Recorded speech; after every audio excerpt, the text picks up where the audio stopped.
Happy silence. Right click. Oh, misses the right click. Looking for surrounding and he gets it on the DK. There's no TP for him anymore. Got it. That's locked in. Oh my god. Could build some farm. This is not a fight that Kiwikaki can win here in the upper right. Can he win it somewhere else? Oh, but this is a moon. Does he have enough damage? Did he miscalculate this? no way! Are you serious? Tunnel dead. Right click, happy. How can you save this DK? You have no resources for a potion. Trying to nuke, doesn't work. Step out. Funny composition, not the right one by Johnny Cage. Stormbolt, all the don't trees miss go. it. Perfect shockwave. You don't have much time. Shockwave. Here we go. One more right click. Lin, Guagua. Oh!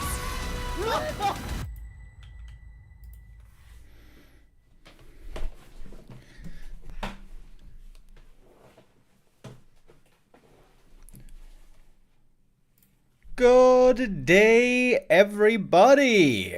How are you doing on this hot summer day? I hope you guys are in good spirits and in good health because we are only one day away from Raraland. We'll start tomorrow. I'm gonna make my way to Dortmund tomorrow as well in the early afternoon. Neo is there already, setting all the stuff up. And we are very excited when tomorrow the doors will open in Dortmund, Germany, once again at the base stack. Same as last year. But of course, we want to keep our stream streak going. We've been streaming now for more than 150 days consecutively. And so today we will continue as well. We don't have a tournament today. We don't have show matches today. So like yesterday, we're gonna have a bit of a chill day, you know. We're gonna talk about the event that is to come. We're gonna watch some FloTV probably. Maybe we're gonna play some Direct Strike. We'll see. We're gonna have a nice relaxed experience today before tomorrow things kick off.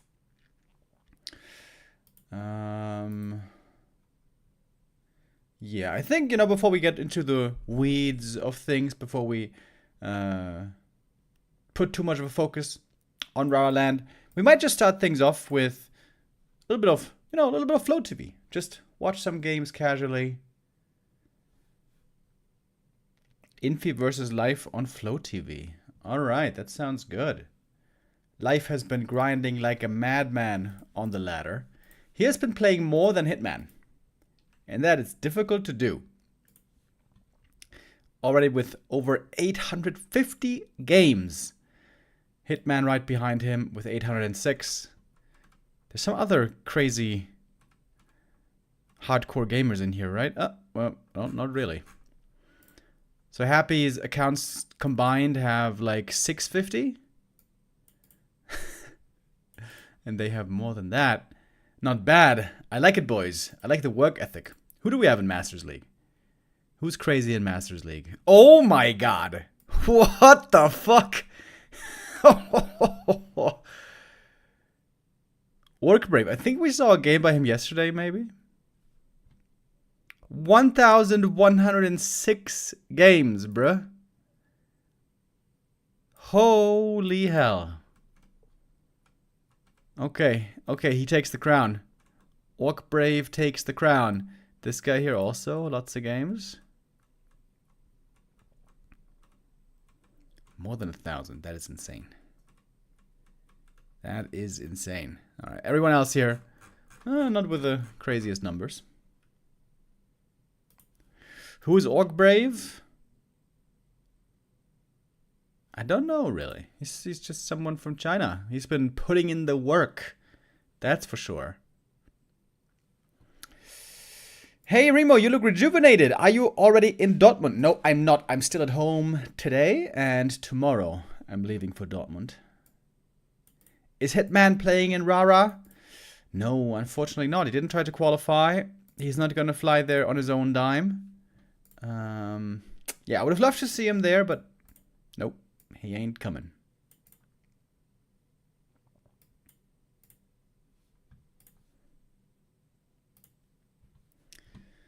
Alright, I guess we can set up the overlay already.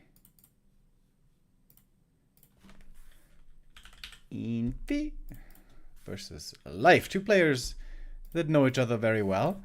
Life, of course, was playing in the B Cup for the last year. Was playing on the old patch for quite a while. But has now switched over to the new patch. And it seems like the passion is back with him. He's been grinding. Grinding, baby. Will there be a show match at Rara with you playing, Remo? I think we have enough content lined up. We have FFA, 2v2, 1v1, open bracket. Maybe we're going to show some of the fun game Olympics, though probably not.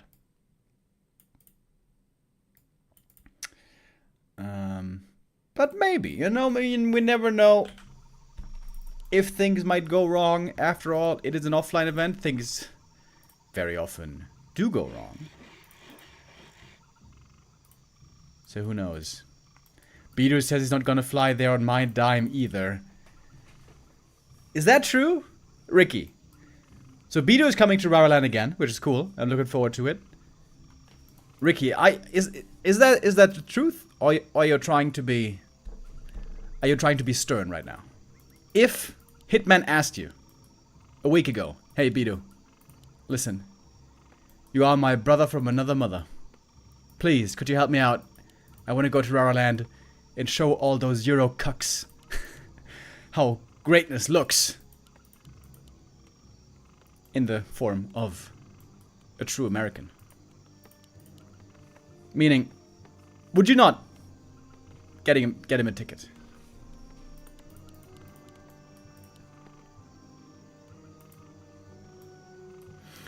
If he asks, I fly him. Okay. Okay, that's what I thought. It's only 2K. 2K is not... It's not little, bro. 2K is... That's a lot of beers. Delel with the resub. Thank you.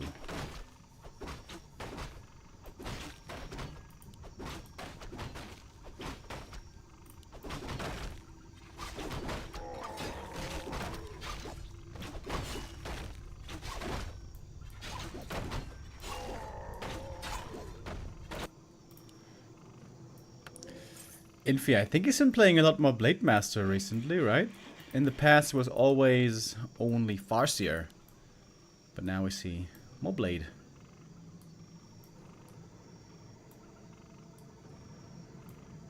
Happy isn't going to Raraland? Well, he was supposed to. He tried to. He intended to. But his visa was denied. And so, unfortunately, cannot make it this year. Which means we're gonna have a new champion in the tournament.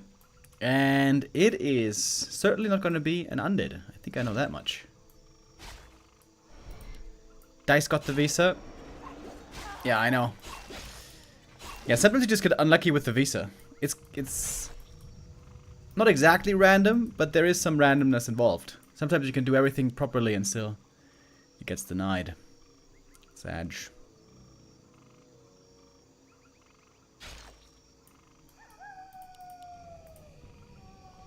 Players' forces are under attack. I think Foggy's visa also got denied once, right? I don't remember which tournament it was. Wait, was it? Hold on. Was it DreamHack? Guys. DreamHack finals in Sweden? Was Foggy there? I should know this. I feel like he wasn't. Happy was there, obviously. He won the whole thing. Hitman was there. Even Lucy was there. Soen, Focus, I remember all of them. Xlord was there. Sock was there. A player's forces are under attack. Yeah, I think Foggy wasn't, if I remember. I might be wrong, though. But there was definitely one tournament where Foggy didn't get a visa. I miss Foggy, you guys. Foggy's still been streaming every now and then. But he's not really playing on Warcraft III Champions. I think he disagrees with the choice of Actually, I don't know enough why he's not playing. So I'm not going to speculate. May have to do something with the war, but I'm not sure. But yeah. We haven't seen Foggy in his prime and in big tournaments in a long time, which is kind of a shame.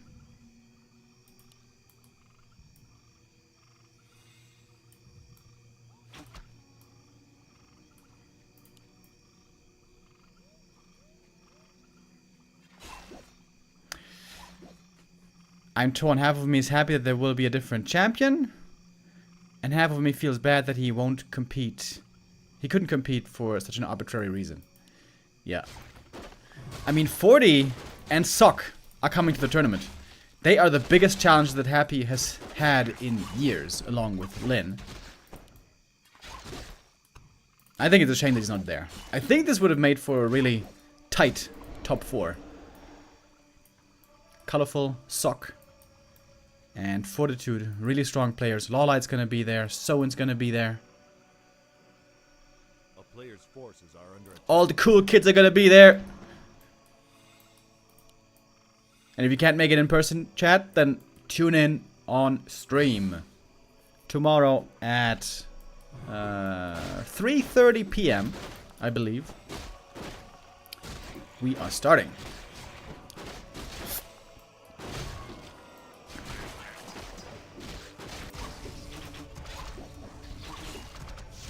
Someone didn't qualify? Correct. But he is playing in the open bracket.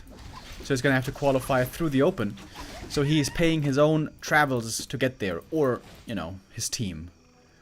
Depending on how you want to see it. Just Ross! Speaking of people, the cool kids at Raraland. Be there or be square, he says. See you tomorrow. Ra ra ra.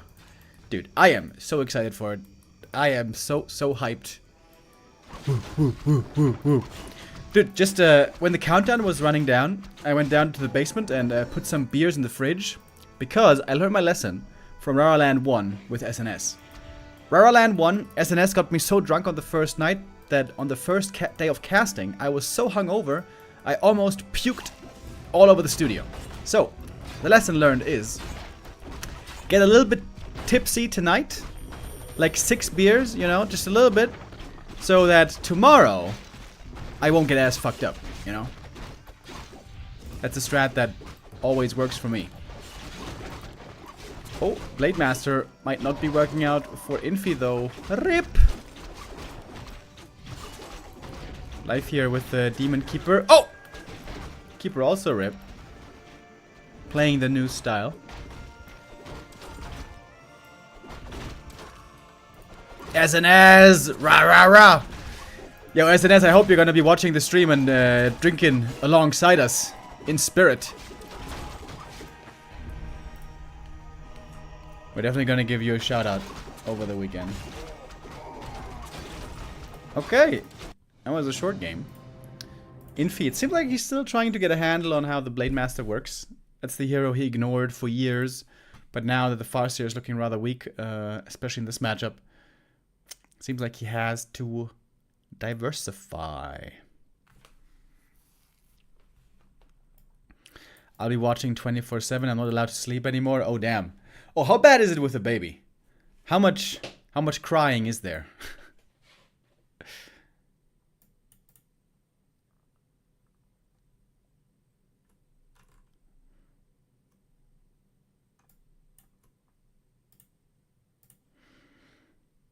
By the way, we have, in case you guys aren't on this Discord, everyone can join the Discord, even if you're not coming to Raraland. We have a Raraland Discord where the temperature is cooking up and people are getting more and more excited. And one of the best, perhaps the best channel, is the Media Share channel, where people take photos and videos, sometimes some edits, and they post them here. Look at that! The boys are already on the way. We got Pato. We got Reaver. I don't know who that ugly fucker is. I'm just kidding. That's Dark. I'm just kidding. Here's the UK connection. We got Dark. We got Qbert. He's going to be joining us on the casting desk again. And the lovely Governor. Such a pleasant man. Turtle in a box. I think these guys are new, right? Or... No, wait, he looks familiar. Who's that again?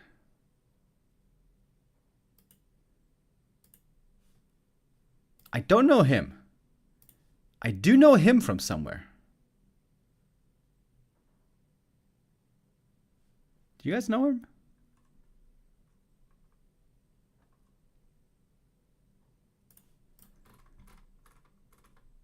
Alright, we had... oh, look at that! SNS was posting. He was making barbecue. This is baby food right here. This is American baby food.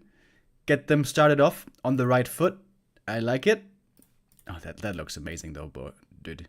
Dude, we have an old barbecue grill in our garden, and we got it for free, secondhand, from someone online, because we were looking for something cheap, you know? And it is rusty and fucked up and terrible. This one looks much better, dude. This looks good. Okay, we don't have too many photos posted in here yet. Oh, this is actually from last year. But yeah, over the course of the event, there'll be lots of photos posted here. Shout out to Gov with the first couple of pics. I'm going to be posting there as well, and others also. Old mate dad with the raid. Thank you.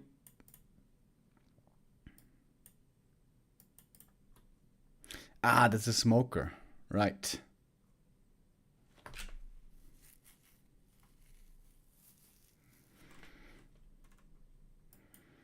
I wonder how many... I'm normally pretty good at remembering faces, so I'm sure I'm going to recognize lots of people from the previous years, but I'm really bad with names. Yeah, so it's always a shame to me. One of our longtime supporters and subs as well, dude, I forgot him one time. Sir Kato, I will never forget him again. Last time at Raraland, I saw him and was like, ah, dude, hey, nice to see you again. Who are you again? And he was like, bro, last time I invited you all to a fancy barbecue dinner. I paid hundreds of euros for it. I feel kind of offended. And I'm like, sorry, bro, my bad. I'm bad with names and I'm bad with memory, but I'm good with faces. I will remember your face, especially if you did something extraordinary. I should have remembered that dinner though, dude. I'm sorry. I'm sorry. I must admit I am not a perfect man. Flawed, like all of God's creatures. Oh, we got Infi versus Blade coming up. That's a cool game. Yes, sir.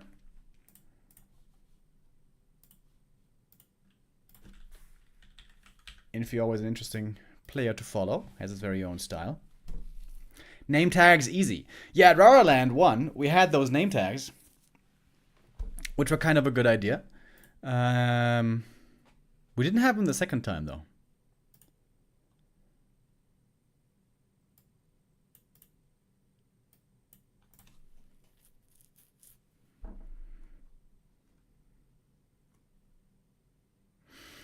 No Neo photos. Yeah, no pictures posted yet. I think they're busy setting everything up already. Neo went there yesterday already to get a handle on things, to get a good start to the tournament.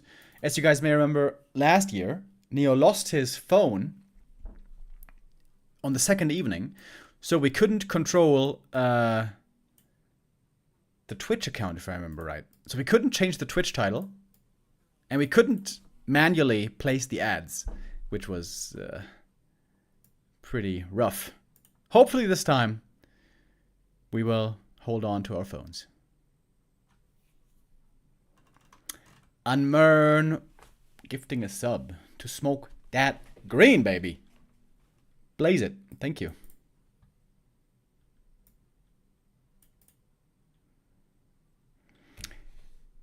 I want the Koreans to win. 1-0 is going. Wait, what? What? Are you for real?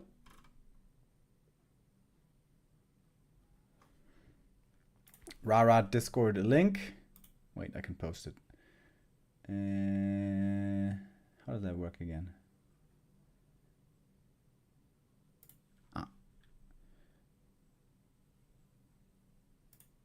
Copied. There we go. I just posted the Discord link in the chat. It should also be on Being Esports website, who help co-organize the tournament.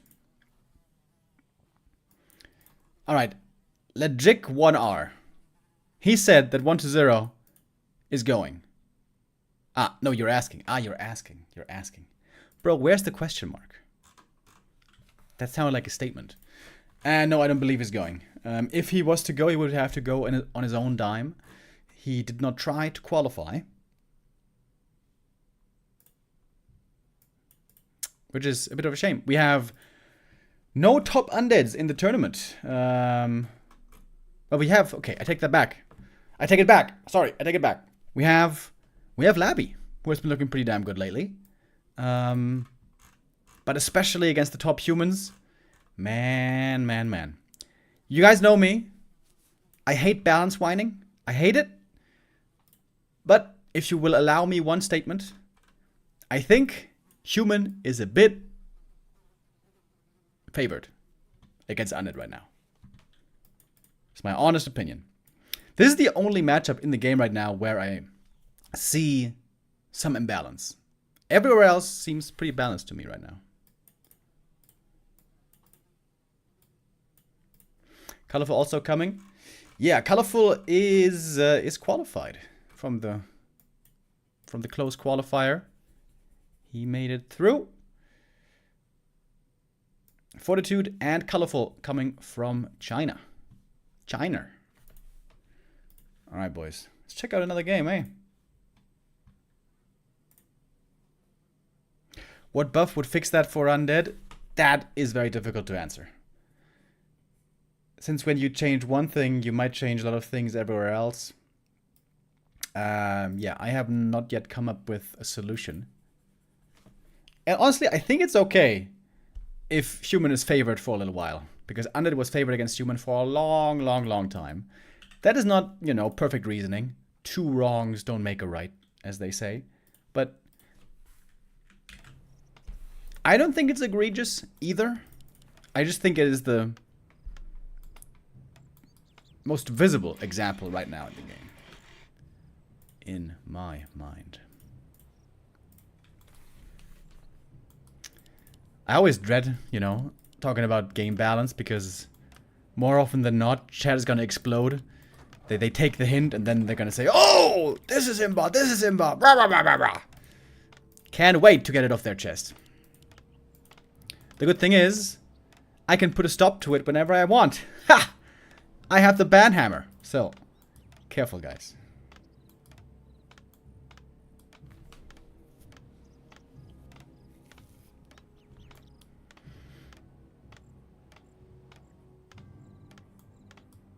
Remo, can you reach our voice to Blizzard? Maybe... Wait, what are you saying? Maybe they either increase the pre-match loading screen or show enemy race within the game. Even if enemy is random and they say random, so many games, the thing goes away. Okay. So you want to know what the race is. So on Warcraft III Champions, there's a command for it. I think you do !game, and then you see what race your opponent is. Something like that. I'm not sure that's the exact command, but on Warcraft III Champions, there's a command for that. On Battle.net, I don't know. But, bro, Battle.net is trash.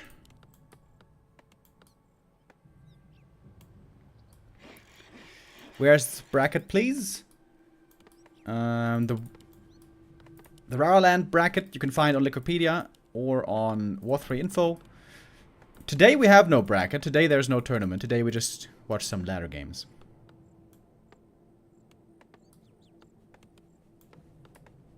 Player's forces are under attack. Oh, watch Elemental ensnared. Blade, of course, a controversial figure, we all know. But when he's good, he's good. I've seen him play very well in the past times. And Twisted Meadows, one of our favorite maps. No Arcane Tower here. It's pretty greedy, right?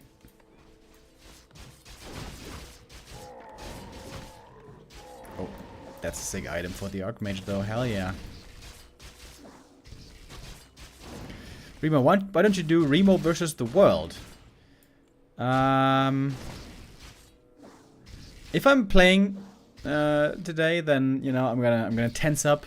I'm gonna try hard. I can't really play Warcraft 3 just for fun. I always try hard, and I always get upset when I lose.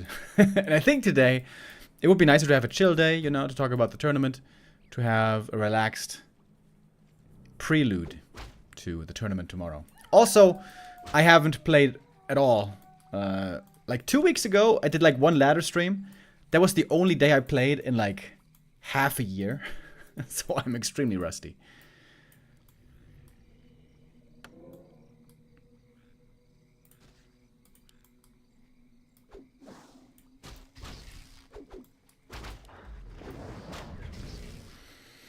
Blade, I think, most of the time doesn't play expansion, rather wants to go for AM creeping, level 3 power spike, and 1 base. Again, here it is, 1 base. Yeah, I forgot about that part about Blade. He doesn't have the most exciting style. Normally it's all about 1 base timings. But we'll see where this goes. Looks like a good early game for Infi so far.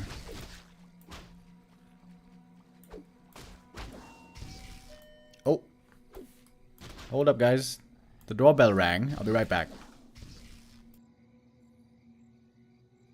A player's forces are under attack.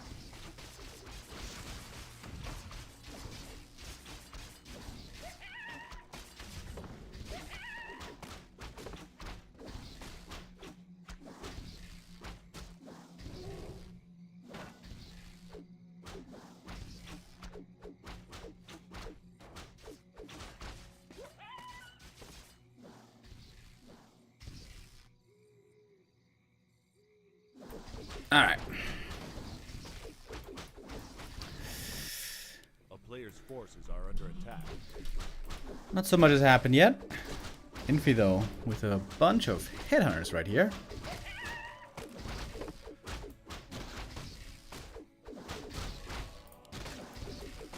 Is there hype for Stormgate?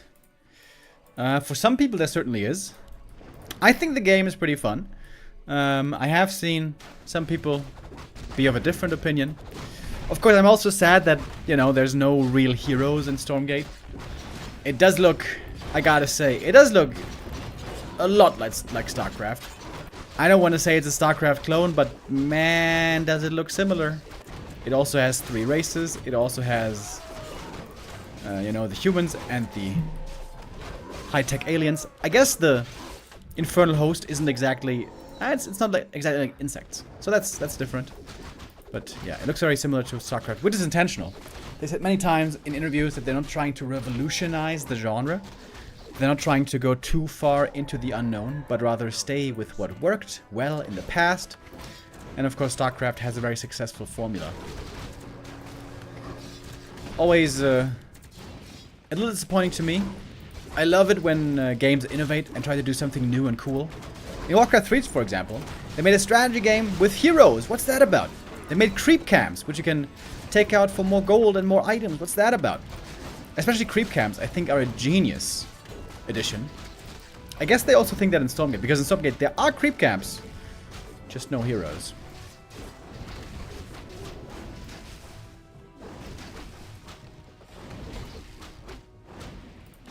What are the gameplay differences between Stormgate and StarCraft? Oh, I don't know either game well enough to give a good answer on that. One clear, obvious example is that there's objectives on the map to take for Stormgate. So, you know, creep camps. We know all about creep camps. That's something that StarCraft didn't have. A player's forces are under attack. Yeah, whether you find Stormgate interesting or not, though, there is some pleasure to be had for all of us in the new release of the new games, and that is that more interest is being shown for real-time strategy games again, across the world really, and across the industry.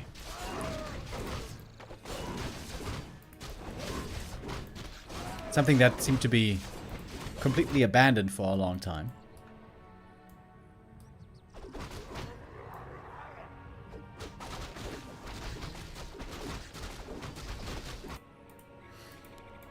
Alright. Blade again, playing his go-to strategy. A one base timing attack. Oh, Infi is kind of in a rough spot against this. The TC isn't level 3 yet, and he has no healing. Oh, that looks like a big mistake. He didn't take heal salves out on the map. Good old tower push. Well, if one dude knows about tower pushes, then it's Infi.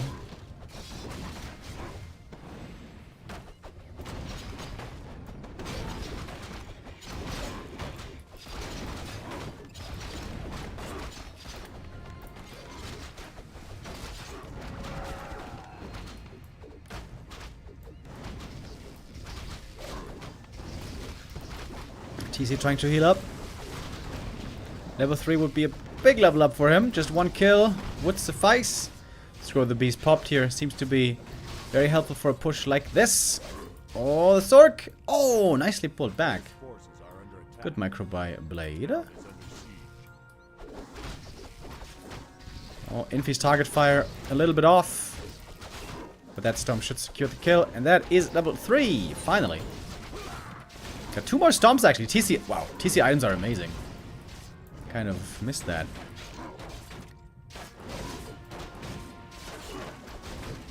Blade's micro has been looking pretty good here though. While Infi stutter stepping is partly lacking.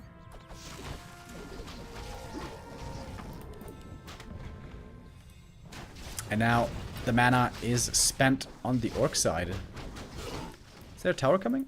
Oh yeah. Arcane Tower almost finished. And wait, was that the shop? How did the shop... No. Yeah. How did the shop go down? A player's forces are under attack. No, wait, that's an altar. How did the altar go down? What the hell? I don't even know.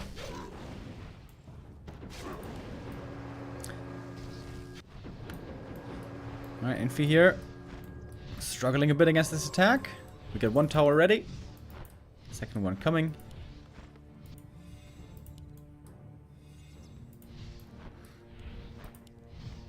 Is he gonna make a demolisher? No. No demos yet. How long has Infi been playing Orc? I don't know how long exactly. So he stopped playing Human a while ago. And then, before the Cryptlord patch, he played Night Elf all the time. Then, with the Cryptlord patch, he played Undead. And after the Cryptlord was nerfed again, then he played Night Elf again, I think? Okay, my memory is not good enough to give you a good answer for this.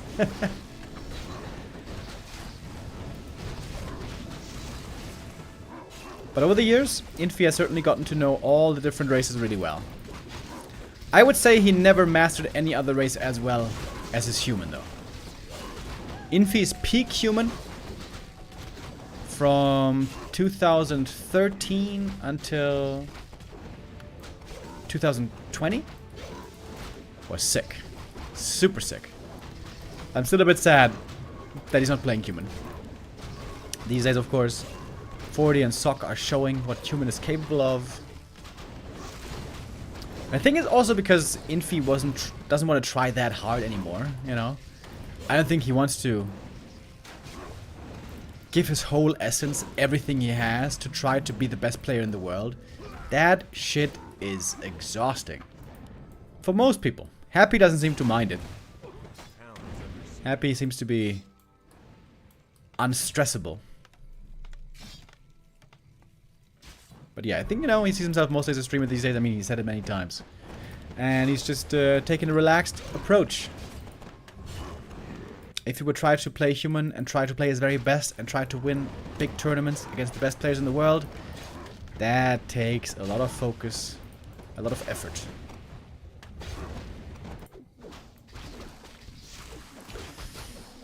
Dondo says he also loves to trigger his fans who whine about him not playing human. Yeah, I would do that as well, dude. Like, if I was a streamer and my viewers would try to tell me what to do, I would have no respect for that. Dude, I'm doing what I want to do. I think once streamers try to do what their audience demands, I think that's how you go insane. I think that's how you lose your mind. You have to do what is pleasant to you. I think it's the same with musicians. You know, at concerts, oftentimes fans just want to hear the old hits. They would love if the band just would tour only with the old hits. I think that's how you go insane. You have to do new stuff. You have to explore new horizons. Otherwise, you just go mad.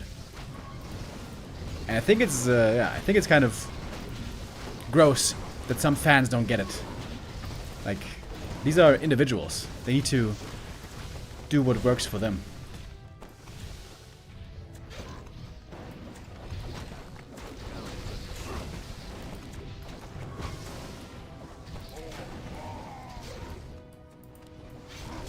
Blade is winning, eh? Oh, yes he is. GG. Blade wins with a good old tower push. Infi not with the best defensive setup. TC creeping here was pretty rough. Not having a heal salve is actually a very big mistake. Oh, don't know. You messaged me on Discord yesterday. I didn't really have time to read it. Ah, you messaged me again. Okay.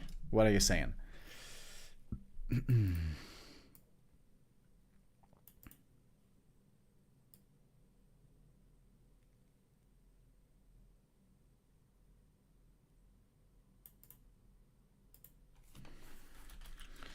Yeah, I can do that later. Alright, Dondo and I are gonna... It's mainly Dondo. We're trying to work on a trivia quiz again.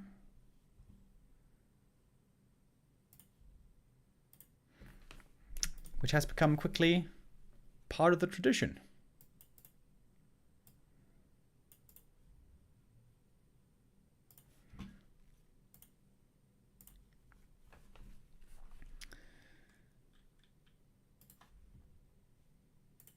Alrighty.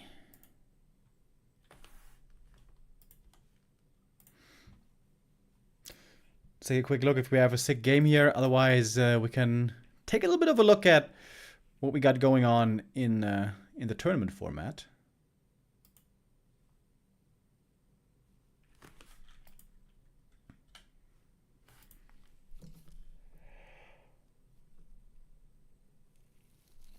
Blade rigged matches, threatened admins and their families with violence, by the way, and did a lot of shit. He's banned from most tournaments for good reason. Yeah, and he no-showed for many tournaments, oftentimes big World Championship tournaments. Blade did lots of fucked up, stupid shit. Yes.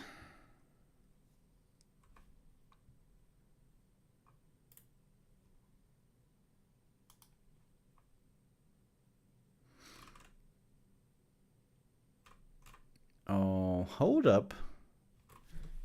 I think Leon is playing. All right, let's check out one Leon game, and then we're going to take a look at the format for Raraland.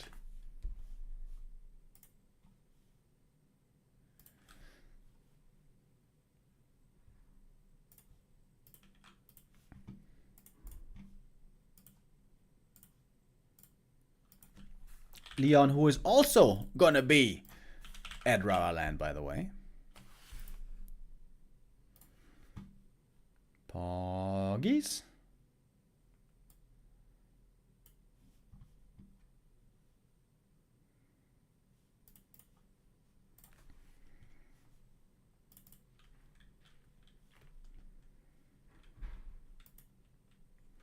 So I think it's been confirmed now that Simmons is the old player Sweet.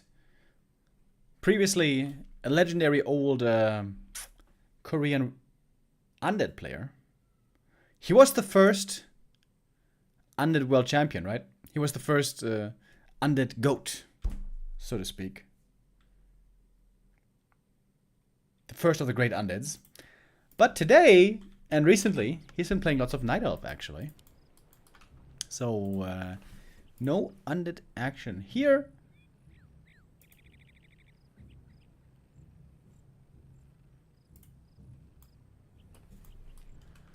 Wait. Did I have the... Do I have the wrong suite selected? Ah, yeah, there we go. Okay.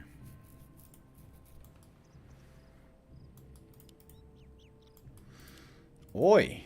He's playing a neutral hero build. Let's go! That's pretty weird on this map. On this map, Warden is extremely strong. But cool! Could be a Beastmaster, quick Merc Camps, quick Berserkers, high pressure.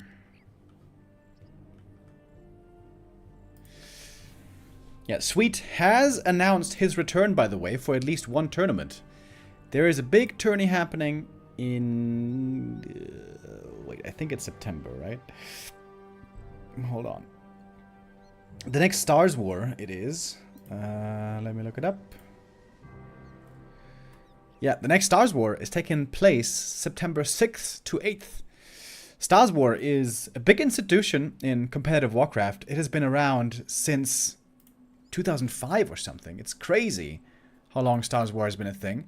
And it's a rare occurrence, but when it takes place, it's a big deal. And it's really exciting to see that, again, another big offline tournament is happening in China, which hasn't happened for a long time. Of course, the Warcraft Gold League was unfortunately discontinued.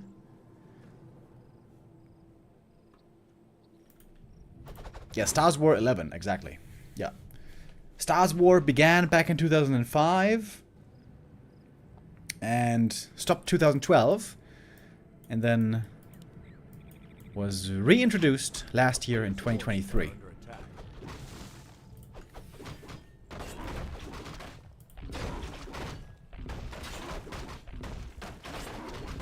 Oh yeah, that's where Todd was playing the 3v3 or 4v4 or whatever it was. Oh yeah, I remember.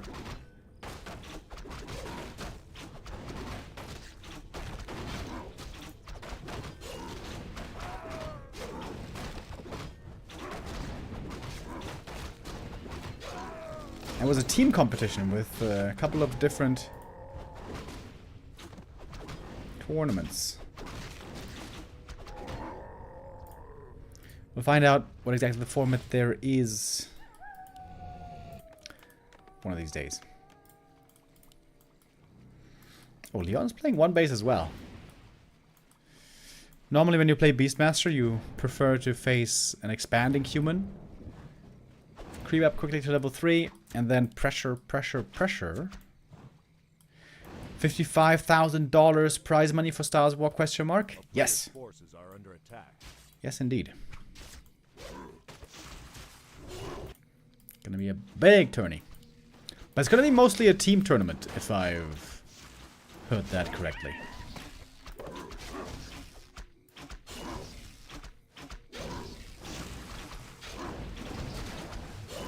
I would have to see a Blood Mage second for Leon.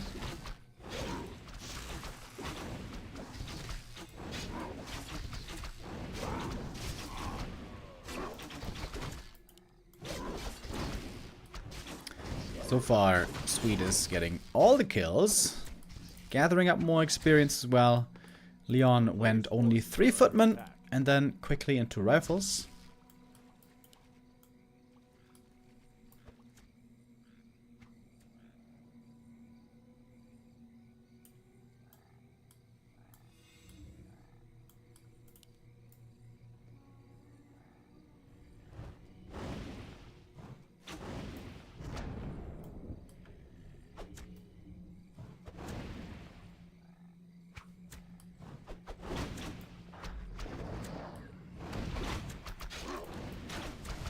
Are you guys excited for House of the Dragon? Final episode on Monday.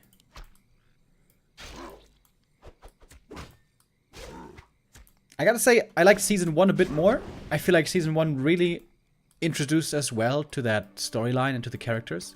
Season 1 also, I think, was pretty good, but there were a couple of duds in there. For the most part, though, good. And you know me. I'm a sucker for fantasy.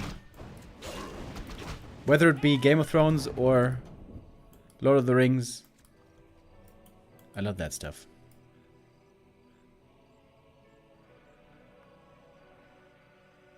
I want more out of episode 7. I liked episode 7, actually. I think I didn't like episode 6 so much. I liked episode 7. With Hugh the Hammer. The one thing that seems weird to me is, like, it's the story about a civil war, right? And we're 2 seasons in, and we haven't seen a real ground battle yet. I'm not like an action movie addict. I can go long periods without any action. In fact, most of the time I find action boring, ironically. But it seems a bit weird. I mean, this is a civil war after all. It's supposed to be. I guess it's still the early stages of a civil war, but normally in a civil war, there's, you know, slaughter. Big battles. Maybe next season. Have they announced how many seasons there are going to be, by the way?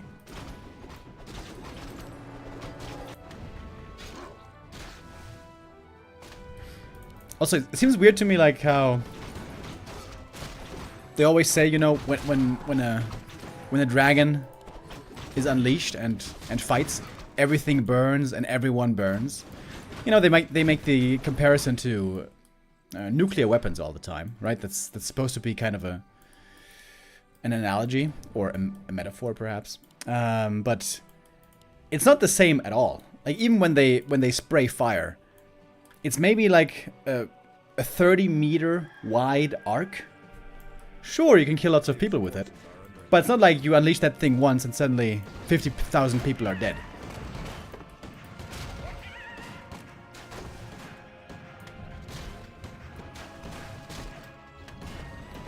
Three or 4 seasons, people are saying. I mean, I'm not familiar with the book lore of House of the Dragon, so I'm not sure how much stuff is going to be happening still.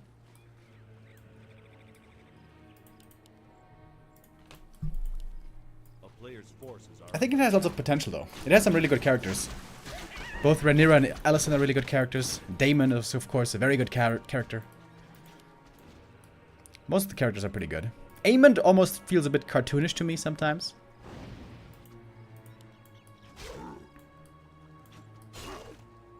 "21 seasons like Grey's Anatomy." Oh god. Is Grey's Anatomy still running? Dude, I think that came out when I was in middle school. In like 2004, maybe? Long time ago.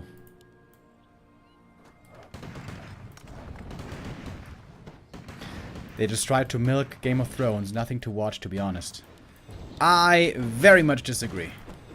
Of course they're trying to milk it. I mean, it is a business, after all. You know, HBO is not a charity foundation. They do try to make money. But there are 2 ways of making money in the film and TV industry. There is good products and there is bad products. And HBO very oftentimes has good products. Chernobyl, for example, the miniseries, was fucking amazing.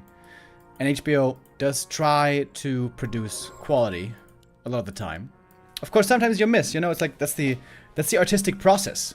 You have to try to do something good and you have to try to trust your ability and your instinct and your intuition. And sometimes it works, sometimes it fails, you know? The better artist that you are, the more times you get it right. But yeah, sometimes shit goes wrong. The point is, I think that the Game of Thrones universe has huge potential. Not just for making money, but also for telling cool stories. And that is, of course, also because I love fantasy.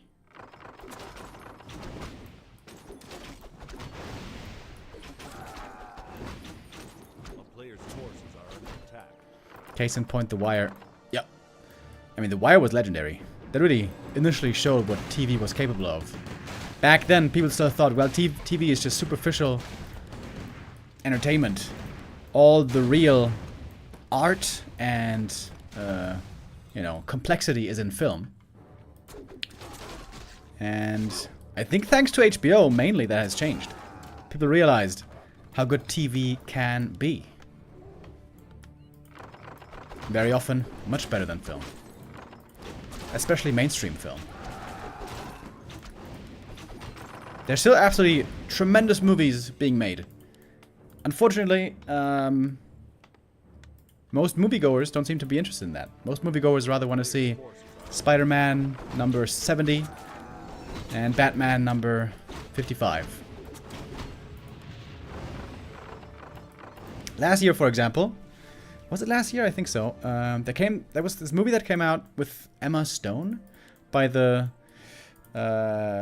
Greek director Yorgos Lanthimos, I think is his name. I always forget his name.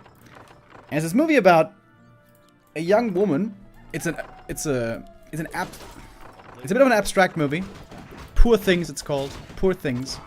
And it's a movie about a young woman who is a weird science experiment. And it's very weird, and it's very funny. And nobody saw it, unfortunately. It's an amazing movie that not many people saw because it's not part of the Marvel universe.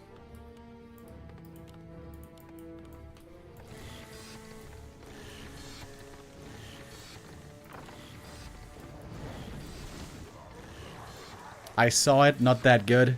Get the hell out of here right now. Get back to hell. Disproved by hell. How dare you. I've prepared movie talk for Raraland. That's good. I'm a big fan of movie talk. Quite surprising to see this long of a game on TM without expansions.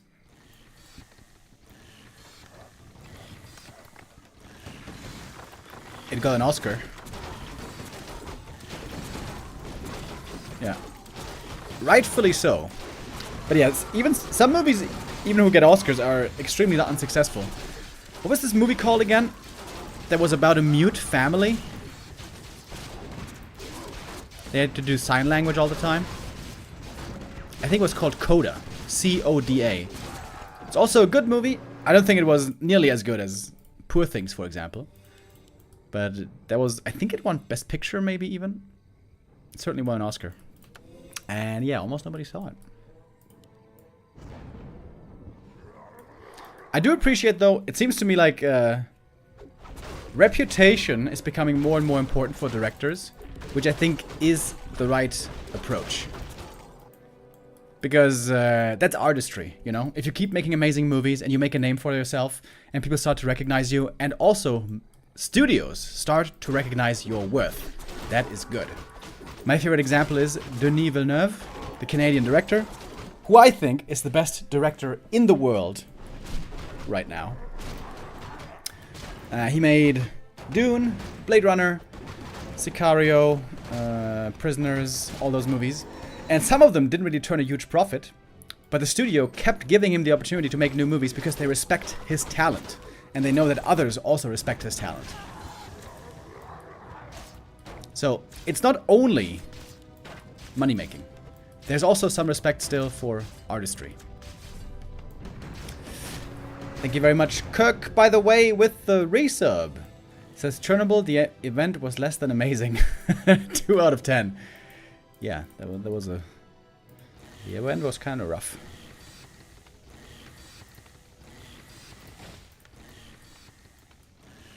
Prisoners was great, and Sicario.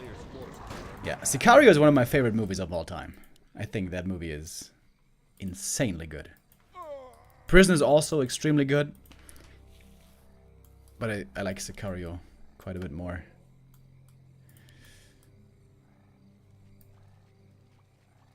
Remo, are you a good cook? No, I am not at all. It was my intention for a while to learn to cook better, you know, like with YouTube tutorials and stuff like that. But A player's forces are I haven't gotten around to it yet. The thing is, like, I'm actually very satisfied with average food, with mediocre food, you know. You know what? Some people who say that they have soul food, when they eat it, they feel better in their soul. It heals them from the inside. It is so enjoyable for them. More than enjoyable, it is spiritual almost. That might be stretching a bit, maybe not spiritual, but you know, they really feel blessed and overjoyed from food. So, I don't have that. I don't have that at all. If I have something good to eat, I'm like, oh, this is pretty good. And I enjoy the taste of it. But whatever soul food is, I do not have. Wasn't your favorite movie Whiplash, Remo? Yes, Whiplash is also one of my all-time favorite movies. I don't have one or two favorite movies. I have a whole bunch of them. I couldn't just pick one or two.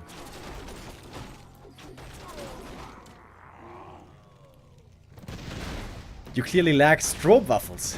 I do like strobe waffles, actually. They're nice.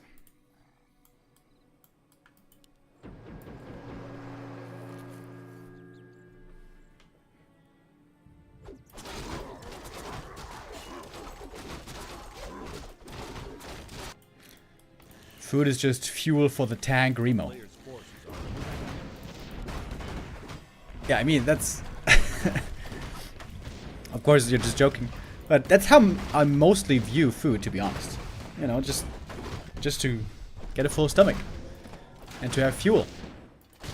And a lot of protein, of course, baby.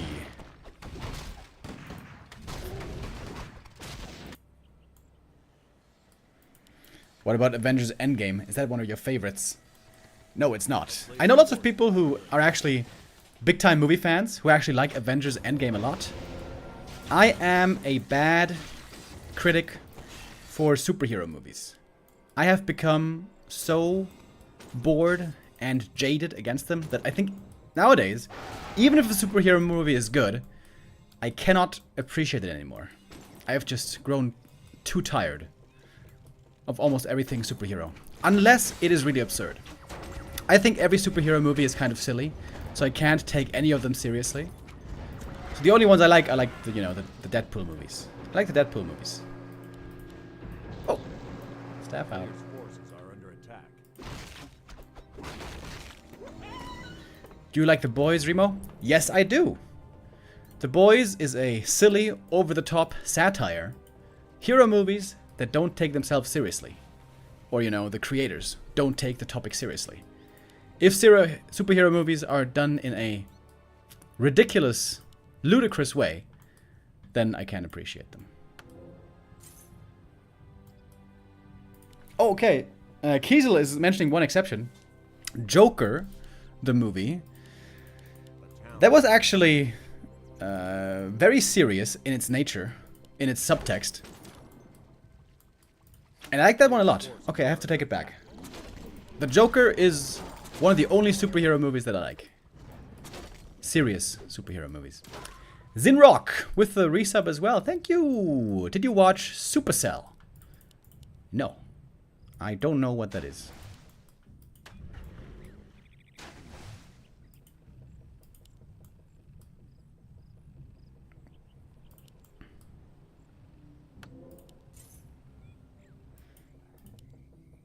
The Christian Bale Batmans were amazing. I think the second one was amazing. The third one was good. I actually hated the first one. Don't like it at all. But, yeah. There are ways to make those movies good. It's just that I feel like most Marvel movies especially, they just follow a certain formula, you know? They all have the same atmosphere. They all have the same kind of humor. They all follow the same formula. It's always trying to hit the same beats, also emotionally speaking. And it's almost always very immature, in my opinion. And of course, being immature is fine if you're doing a comedy, like, say, The Boys or Deadpool. But if you're doing a serious movie, I think Marvel is not the place to go.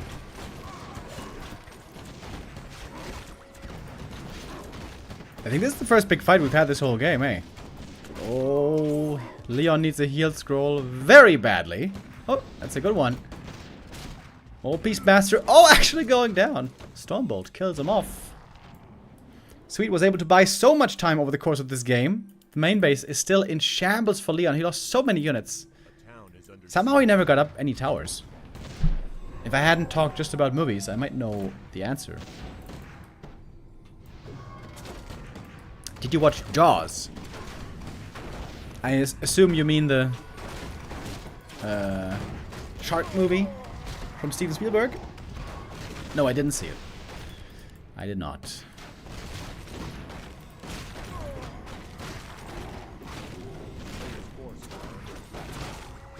Leon's heroes getting stronger and stronger. Oh, MK though, almost going down. Saved by the banish. Oi! Fog Lightning comes in though! Oh, that's a quick double kill.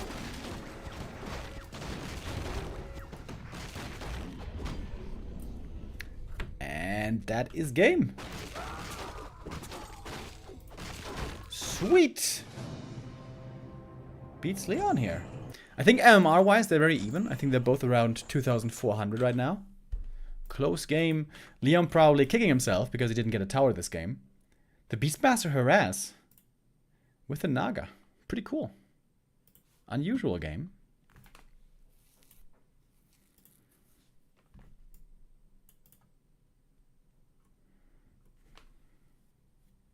Did you see snakes on a plane?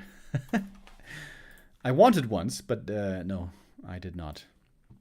I may have missed a classic.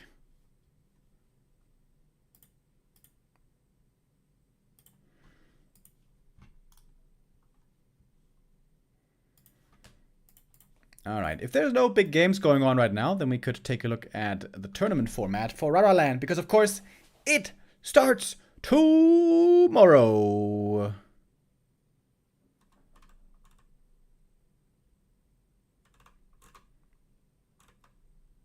Infi playing against Life right now, but we saw that earlier already.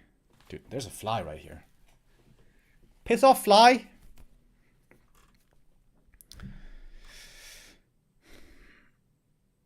Yeah. Alright, let's take a look at our Raraland Wikipedia page. This is the page that I'm going to be staring at over the rest of the week. Here we have it. Raraland 2024. The big main tournament is called the Being Esports World Series. Once again, that is just one part of the Raraland festivities. The main event is going to start on Saturday, by the way, so it's going to take a little while to get there. How we start things off is with the FFA tournament. That begins tomorrow, and if we can trust these times here, that should be at 3:30. Now let's see what kind of players we have. Boca, Ik Ben Cool, Lemes, Sok, Side, Vampy, Celebrate, Ina, Fiery Fox, Francis.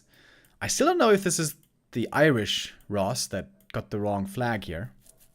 Meganoop, Scar, Scour, Soen, Tetzer, Thadelius, Death Knight, Labyrinth, Razor, and Shali, Dice, J23, Kevin, Lawlight, Oakward, Razor Moon, Smurf, and Trunks, and Syntac. Wait, Syntac wasn't entered yesterday, was he? I think this is just freshly in. Sunshine. Anonymous. Oh, okay. That's mysterious. I don't really know jack shit about FFA, so I can't tell you what these maps mean or who the favorites might be. I do know, having heard from other people, that soccer is good in FFA. Would be cool if Liluami had come as well. Liluami, the Finnish FFA king. But he ain't coming. Why is Side declared as human? Question mark. Side switched to human quite a while ago. Maybe like 2 years ago or something.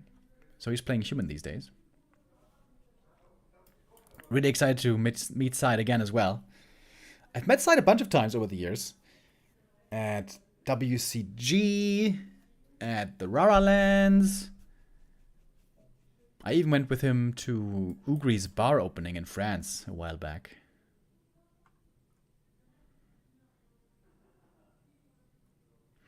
Is Sweet former SK Sweet? Yes, that seems to be the case. It seems to be Sweet returning. I mentioned earlier that in September, there's the next Stars War tournament happening, Stars War 11, where Sweet is going to be participating. Yeah, so this is Thursday, first day of Raraland, and then on Friday, we are going to have the open bracket, where everyone who got a player ticket can play in. And here we have quite a few known names as well. Changer, Ik Ben Cool, Lemes, Leon, Reaver, Side, Teko, Vampy, Celebrate, Phalo, Francis, Knopf, Scar, Scour, Soen, Tapion, Tetster, Thedalius. You can see many of these, of course, overlap with the FFA tournament. Edo, Godfather, Labby, Razor, Jens, Kevin, Lawlight, Potato, Razor Moon, Pato, I mean, god damn it. I'm dyslexic, guys, sorry. Razor Moon and Smurf. So the way this works is, by the way, the big open bracket is going to have tons of players, so it's more than just these. It is going to be like... How many is it total, actually?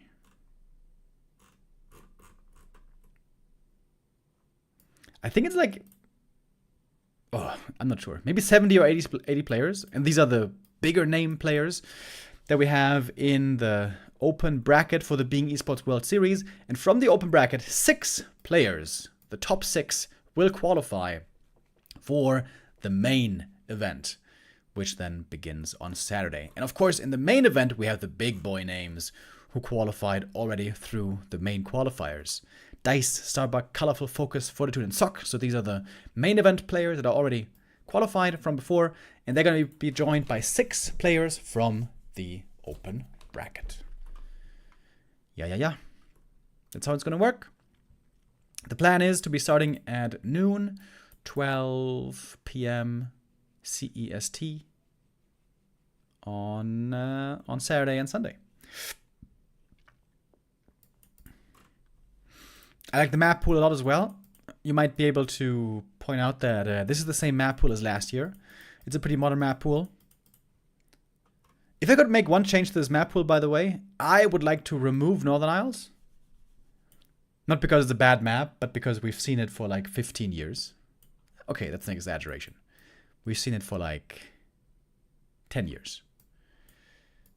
That's also an exaggeration. 8 years. 8 years, 7 or 8 years. It's been around. It's been around for quite a long time. I would like to see this removed and instead be replaced by Ruins of Ashara. I think Ruins of Ashara is a way better map than people realize so far. Maybe we can add Amazonia. Alright, that's a timeout. God damn it, you're lucky. When I do the drag, I can't see how long it is. Okay, I'm not going to time you out, bro. I'm just kidding. What's the dream final for Raraland? Well, it would have been Happy versus 40. That would have blown the fucking roof off. But Happy isn't there. Labby against one of the humans would be the most exciting Warcraft. But to be honest, I don't think Labby can get past even one of them. Because the matchup is very, very difficult, especially against these top humans.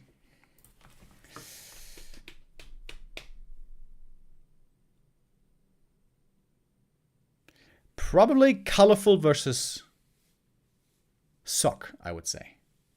Would be the best grand final.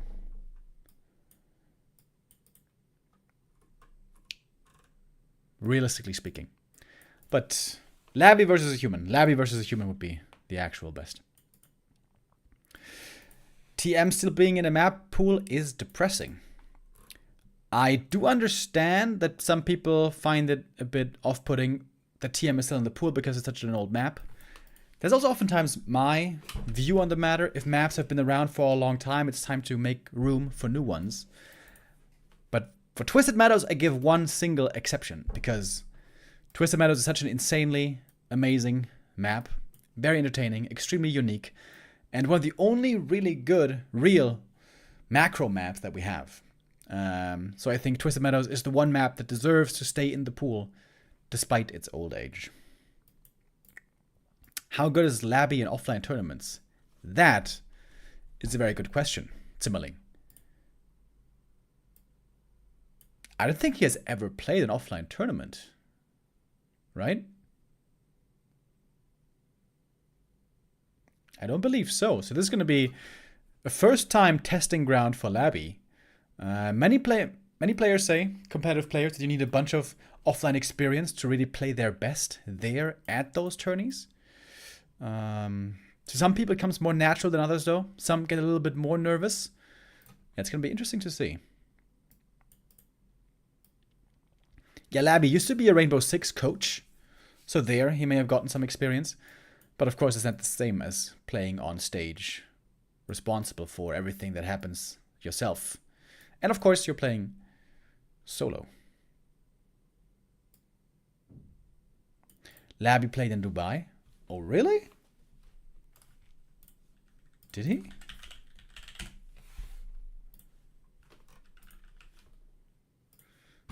Bed Boom Tournament. Oh, you're right. Damn. Floduke. Good memory. Went 0-2-0-2. Alright, so I guess he got that bit of stage experience out of the way. Yeah, that was a sick tournament. I was on vacation there, unfortunately, so I couldn't follow it, really. That was a sick tourney.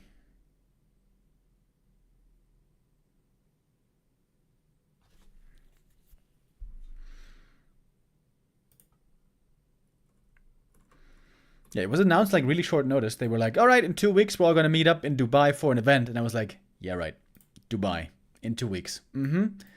That sounds believable. But it was true. It was true. And it was a really cool tournament, actually. Would be very nice if they could do it again.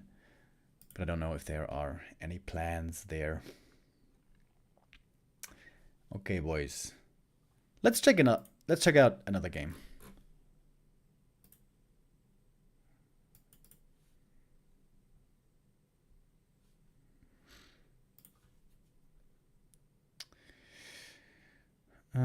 Who do we got? Who do we got playing right now? Life versus Infi again. Okay. Alright. Let's check out Life versus Infi again. Even if it's the second time today.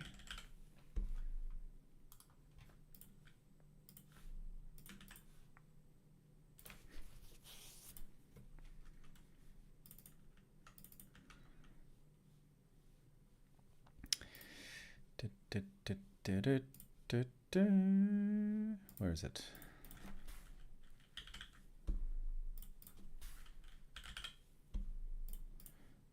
Okay. All right. Dude, yesterday we were watching Infi versus Torrente, and for like 10 minutes I had the players confused. I thought Infi was the Nile, but of course he's not.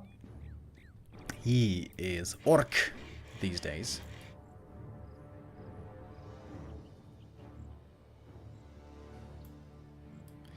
Who would be the one player you would like to see most at Raraland?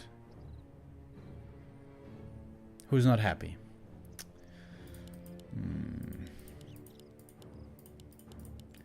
Who would I like to see there the most? So, Lin is an obvious first answer. I love Lin. He's the Giga Chad God Gamer.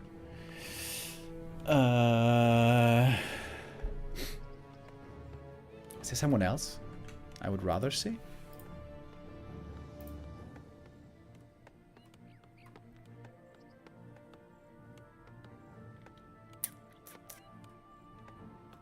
I was always a big fan of Chimiko. I thought also his games were always very entertaining.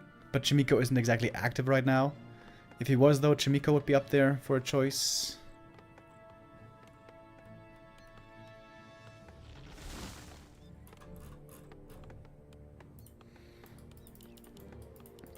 Yeah. Lin would be one choice. Hitman as well. I would love to see Hitman. And Foggy. Foggy as well.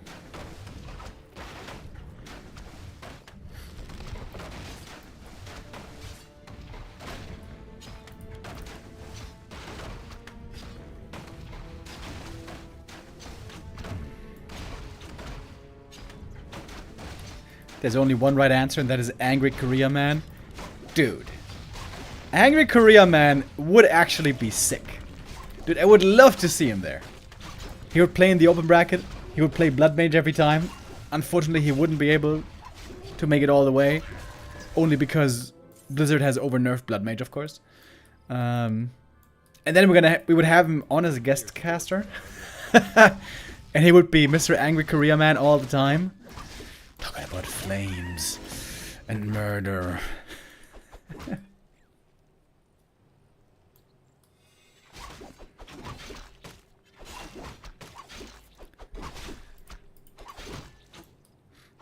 Was Grubby invited? I know that last... What the hell happened here? Last year he was invited to come if he would have liked, but couldn't have been invited to the main tournament, of course, right away. But he could have played in the open bracket.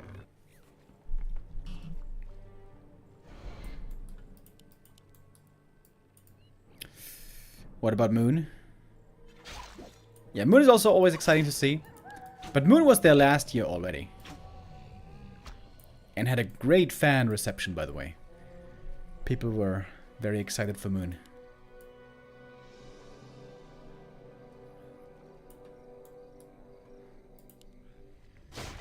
I hope we're gonna get a ton of guest caches this time. I think it's always cool, you know, to hang out on the couch and have lots of people casting.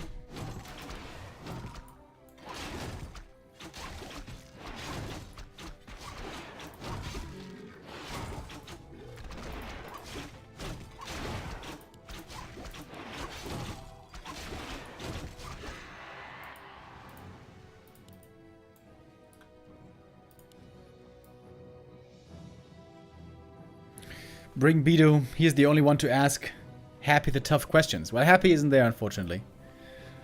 But yeah, I'm sure Bido is going to be on the stream a few times. Bido is a very funny guy. Great co-caster.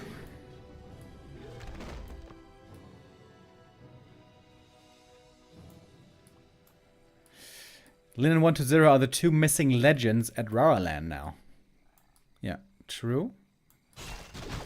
I mean, there's a lot of missing Chinese legends, though. 120 has never been. Infi has never been. Fly has never been. Oh. Infi here, creeping this camp away. It's gonna cost him, though. 1 grunt. What about Kaho? Yeah, I would love to see Kaho there as well. Oh, reveals. Oh, this is a weird moment. This is, speaking of fly, this looks like a fly moment. Oh, level up! No way! Oh, and he gets away. Lol. That was a weird exchange.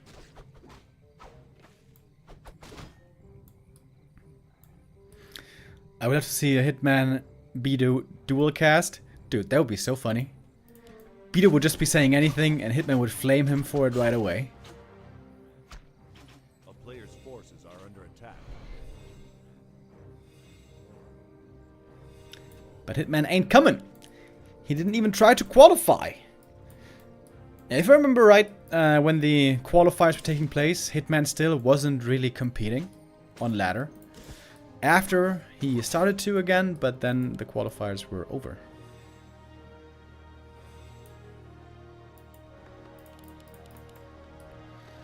Yeah, I hope that Colorful and Fortitude, if they don't, you know, do great at the tournament, that at least they're going to have a great time at the tournament.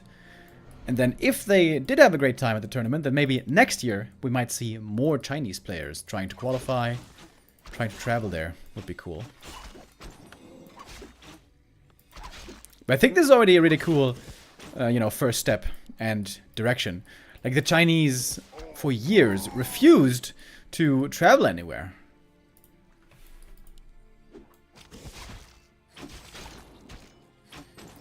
Back at DreamHack, for example, I think they would have come, but back at DreamHack, I think because of COVID, they couldn't come. I don't remember it exactly anymore, though. Maybe I'm wrong. But yeah, for the most part, they like to stay in the motherland. But now, Colorful and 40 are coming to Rara, which I think is really cool.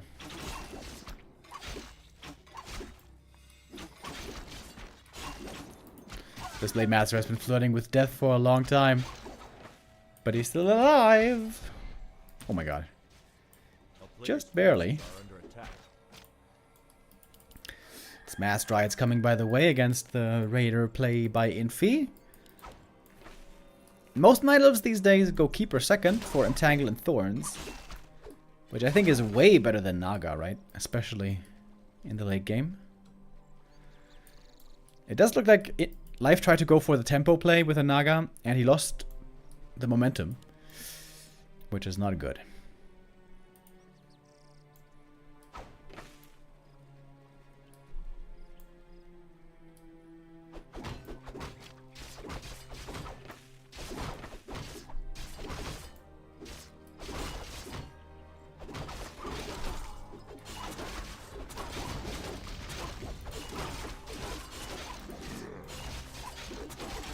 Snares now very strong to lock down these dryads, but seems like we don't have that many end snares here.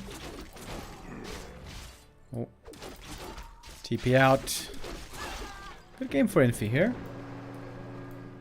He is down in supply, but that's not everything.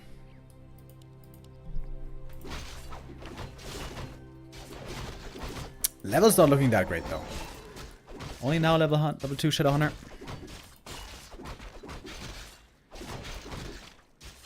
Oh, and all of a sudden, dangerous position.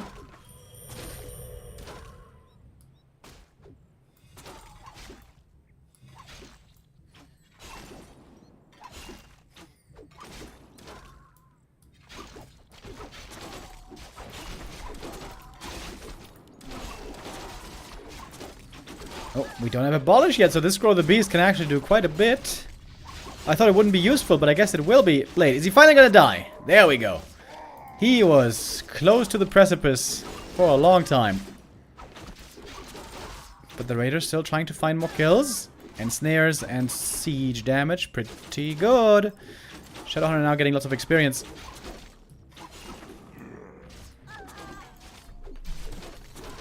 But the Demon is still alive. Blade Master. Benched for a long time. I like the perma and snares on the Demon. Near perma.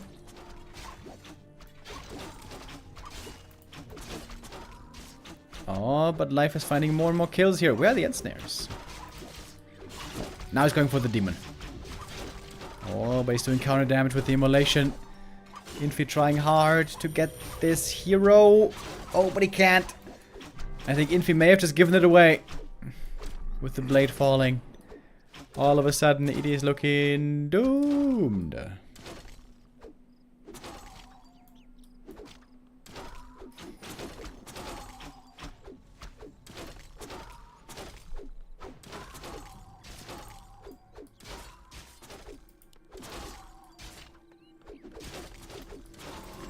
Blade Master finally back. Mana potion, pass. Ah, a little bit too late to save that Raider, unfortunately. Where is the Demon?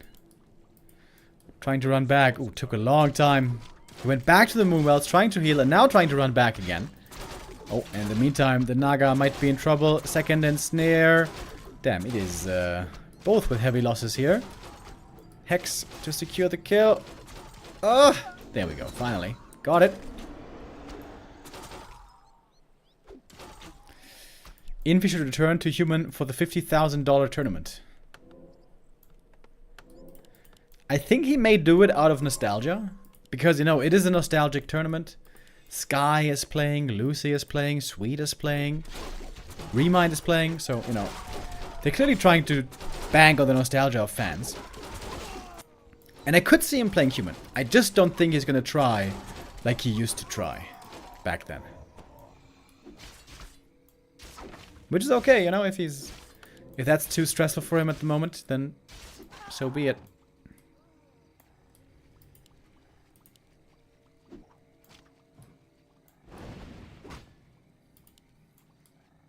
A player's forces are under attack.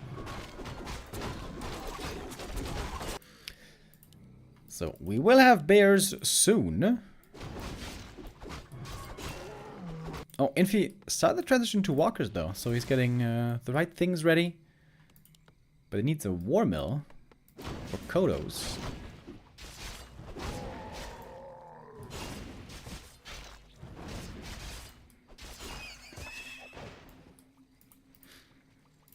Very weak items, by the way. Blade Master has basically nothing.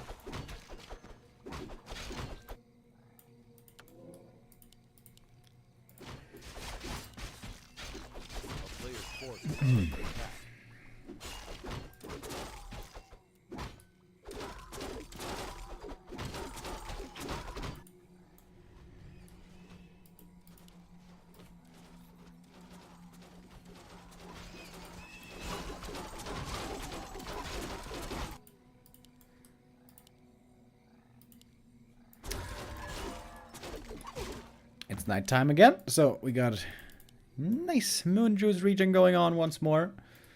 Lumber's pretty low for life though. He doesn't have the moon juice upgrade yet. Wellspring. What are your predictions for Raraland?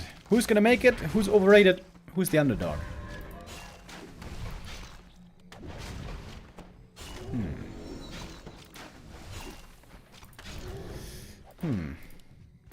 I think 40 is gonna do really well. He's in good shape. He has proven he's a great offline player. I think 40 is the big favorite for the tournament. Some dark horses.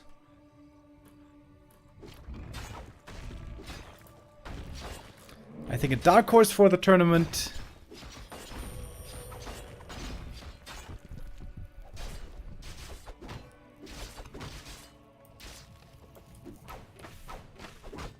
Is there one? Yeah, Jens. Jens. I think Jens is going to do really well.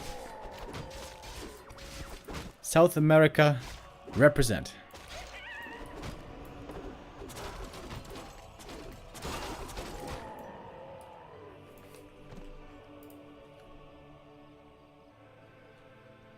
A player's forces are under attack. And Sabak is also going to be exciting to follow.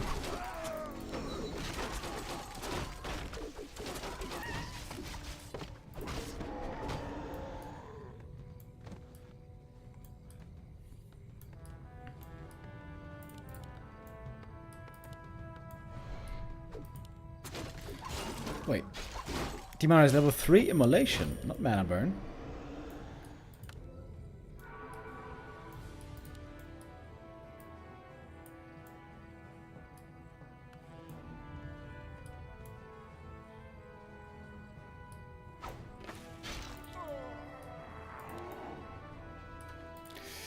Not too many bears, by the way.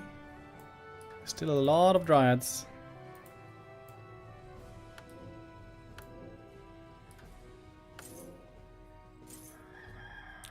I think Focus All Light are going to be in the final two. I would like to say that as well. I like both those guys a lot. But Lawlight right now, he's not practicing that much. And he's not in his best shape at all, in my opinion. And Focus, unfortunately, he always struggles in the big rounds and the big tournaments. Online he looks great. In the group stage he looks great. But once you get to top 4, Focus always fumbles. Sadly. I would like to be proven wrong.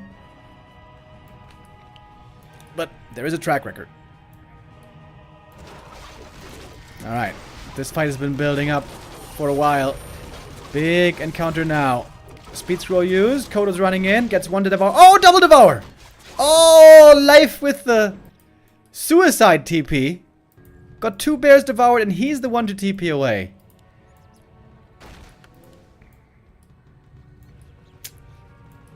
That's not good. But maybe he can get the bears back. They take a long time to digest. Oh, heal ward! Oh, heal wards! Oh my god. Insanely good item for orcs. Look at that healing. Ay caramba. Oh, Blade taking a little damage here as well. There's only one heal wave left in a moment. Mana burn! Mana burn! Mana burn! There we go. Great mana burn. Okay, I don't know who's winning this fight here.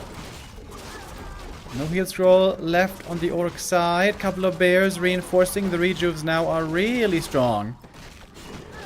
Okay, I guess Life is gonna win in the end. Life finds a way. Haha. Indeed he does. Alright. That is the next win for Life against Infi.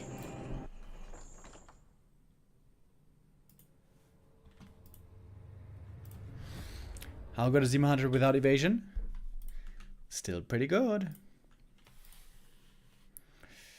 Yeah, Demon Hunter. One of the only heroes in the game, I think, where every single ability is really good.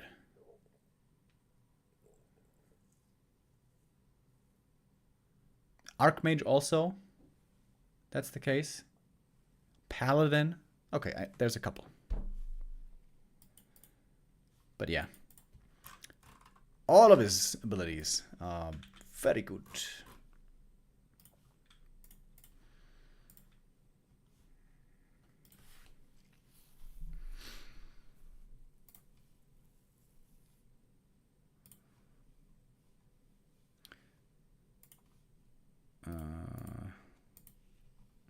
Alright. Guys, I gotta go to the restroom real quick. So we will go for a short break.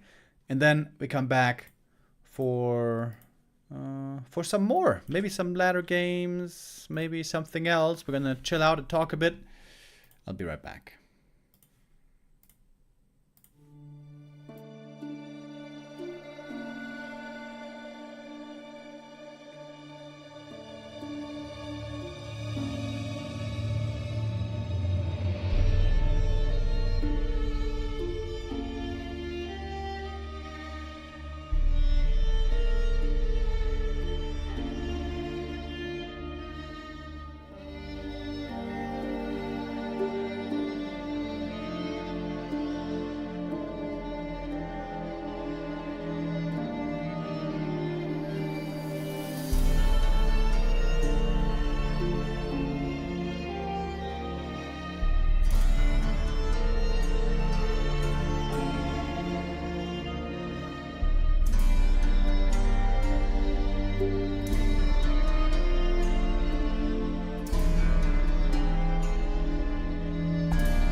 Yo guys, how's it shaking?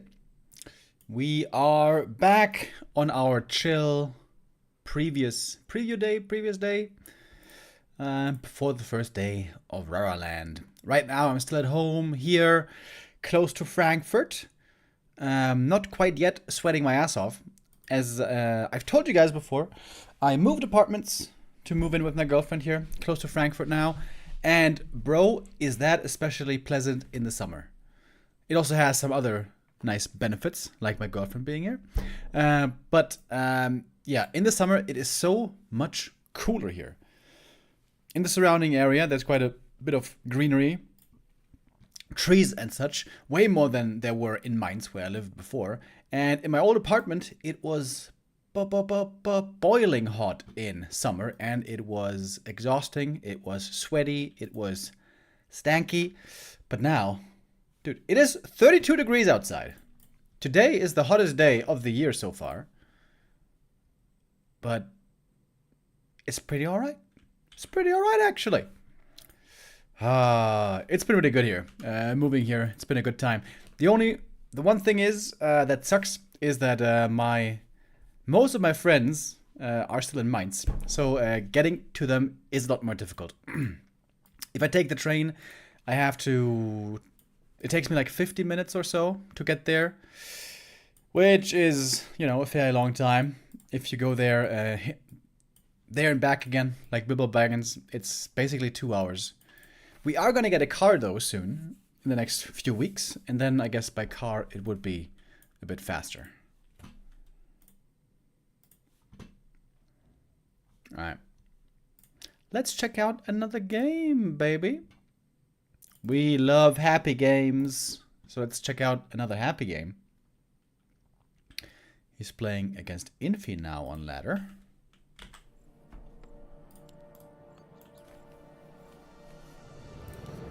In one of my favorite color matchups. Yellow against purple. Beautiful contrast.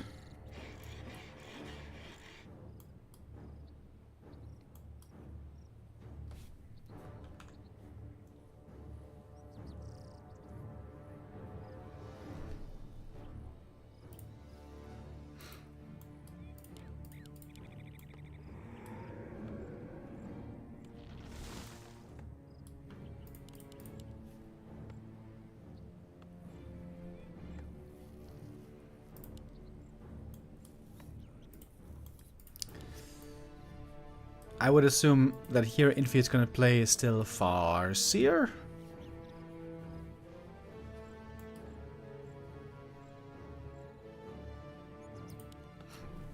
That is a lot easier to execute than Blade Master. Almost always. Oh, he is playing Blade. Never mind. Ooh. Okay. Oh, Blade 1 Grunt into Headhunters. Cool build. So that should be mirror image then.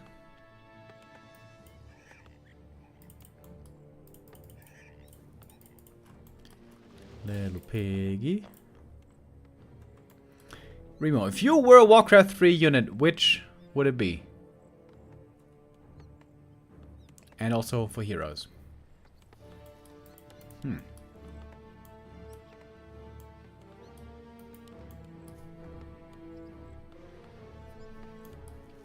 If I was a unit.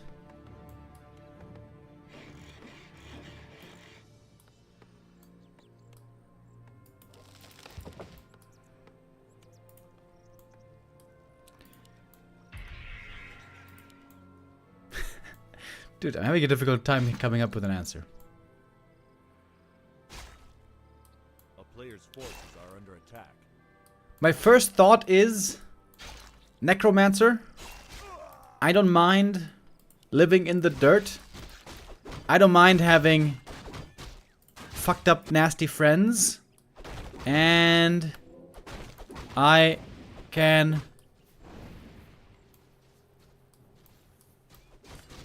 live under the worst of circumstances. Yeah. And for a hero, obviously Panda. Panda, as far as we know, is the only hero who drinks beer, so Has to be the panda.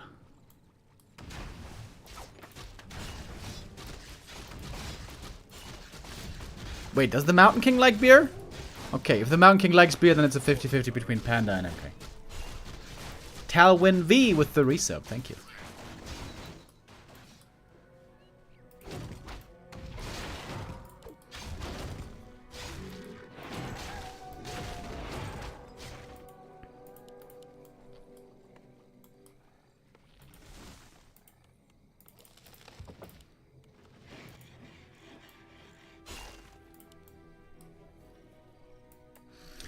Infi really diversifying his play. Like, he seems to be playing a little Farseer these days, which is kind of crazy. For years, he played only Farseer. Only Farseer. Just like Scars back then. Especially our German audience will know the German orc player Scars. Some of the international ones might not know him. But he's a really young player from Germany. Tall like a skyscraper. Also plays the drums in a band. And a really cool, chill guy. Looking forward to meeting him again. He's coming also to Raraland. But I don't think he's been practicing much, so I don't know how far he's gonna get in the tourney. But you know, there's a positive to that, guys. You gotta remember, if you drop out early out of the tournament, that means you have more time at the bar. A player's forces are under attack. You know?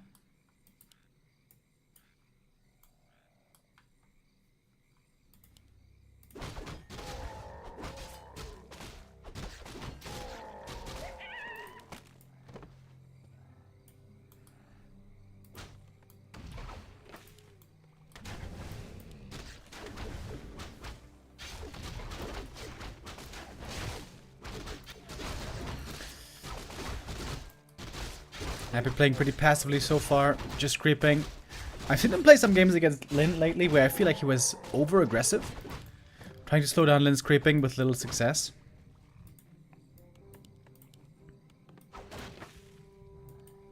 Tier 2 done. And is it Dark Ranger? Yes, it is. Yeah, Dark Ranger is a really good hero for creeping. This is something that I felt against Lin as well. He would play Dark Ranger second and then go for heavy harass. When she can work very well indeed as a creep amplifier. Slushy gang? I don't think I had many of the slushies last year.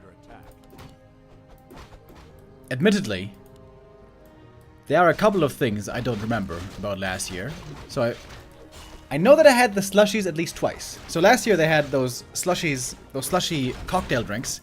So it was like slushies with, I don't know, vodka or rum or whatever. But I didn't have many. Bido, if you are officially the head of the slushy gang, then I feel like you ought to order one for me.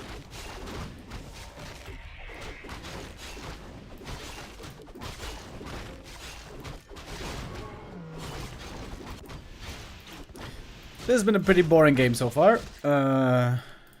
Only creeping.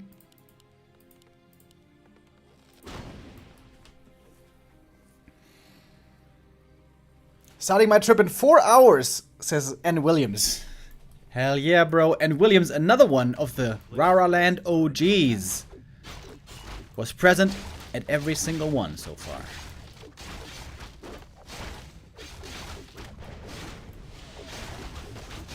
Alright.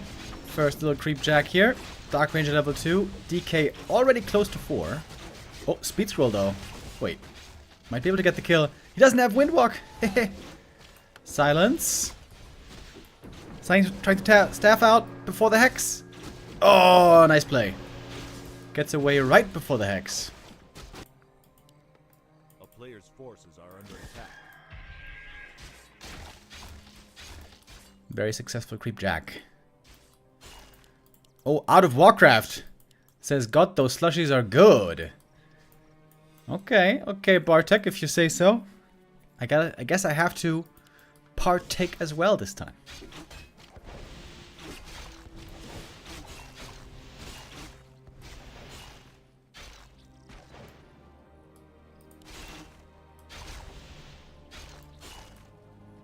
A player's forces are under attack.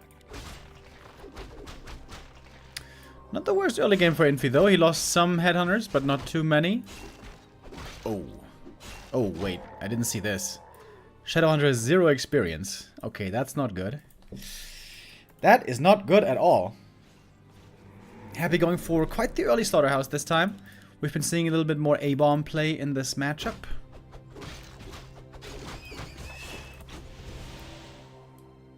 I think that's the right way to play the ghouls these days. You don't want to have them around if the game goes super late, if it's like 70 supply plus, because then they just get absolutely shredded. But you know, Orc heroes, Taurens, Berserkers. So I think you want to trade out the ghouls fairly early, around 50 supply, and then maybe replace them with R-bombs.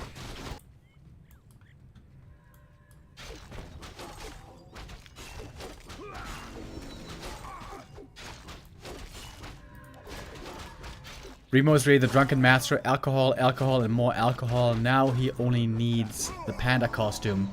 A stick in a barrel. I'm gonna find a barrel somewhere. With that much beer around, I'm sure I'm gonna find a barrel there. Dude, I'm actually looking forward to that beer later. You know that feeling? When you have a beer in the fridge, and you know you just gotta wait a couple of hours, and then, oh, it's time to open up that nice little refresher. One of a number, to be more precise. Blade Master has really good levels though. Level 4 Blade, that's very strong. Items are pretty good. It's not insane. He doesn't have like Quel'Thalas, he doesn't have Claws plus 8. But this is pretty damn good. With Kodo, this could be good damage. The downside of Illusion is that Destroyers are indeed quite good against them. And the annoying thing about Happy, if you are an Orc player, is if you don't have Raiders for Ensnare, you will never ever kill his Destroyers. Lesser Undeads, like myself, they might misposition them. You can hit them with the Berserkers, you can purge them, and then you can get the kill.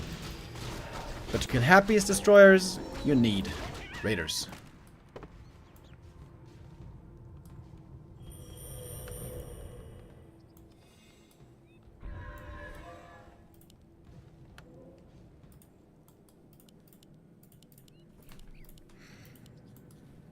Happy's lining up a big attack. No A-bombs yet.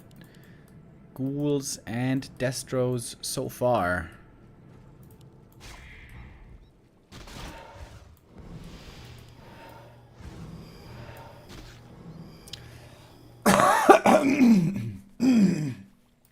Sorry.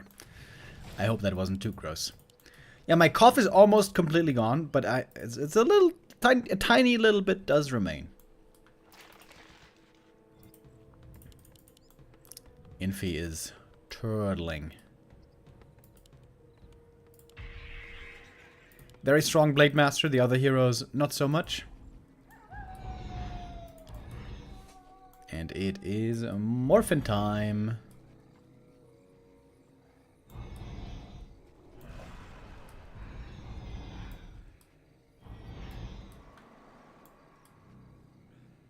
Alright.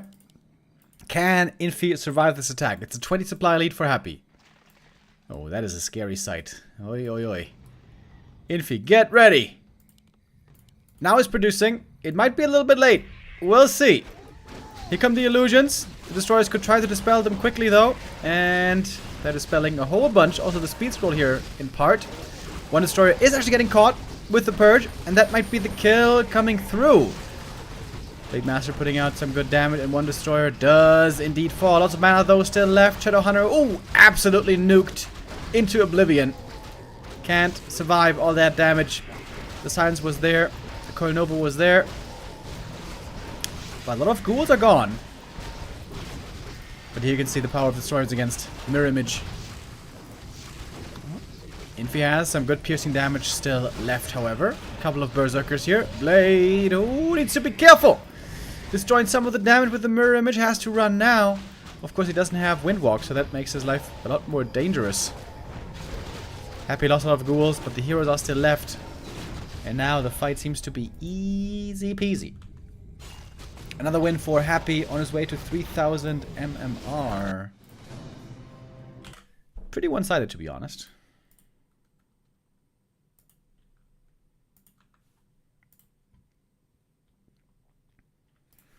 Maybe we shouldn't watch the Happy versus Infi games anymore. They are a bit on the predictable side.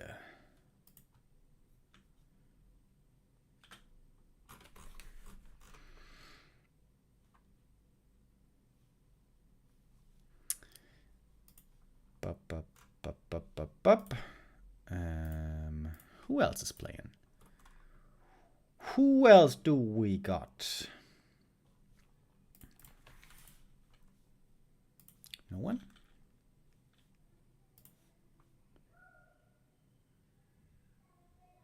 Oh, okay. Happy now playing against Life. That should be a more competitive game, I think.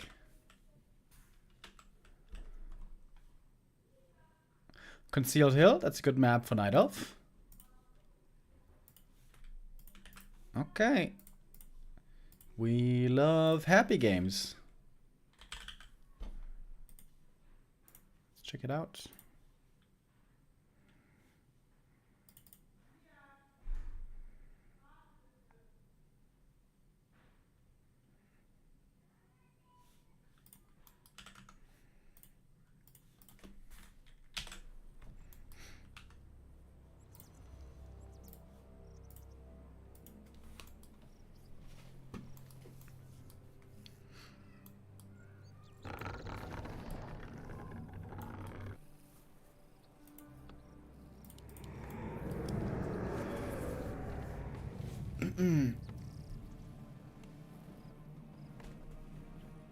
Where did you guys get your food last time, by the way?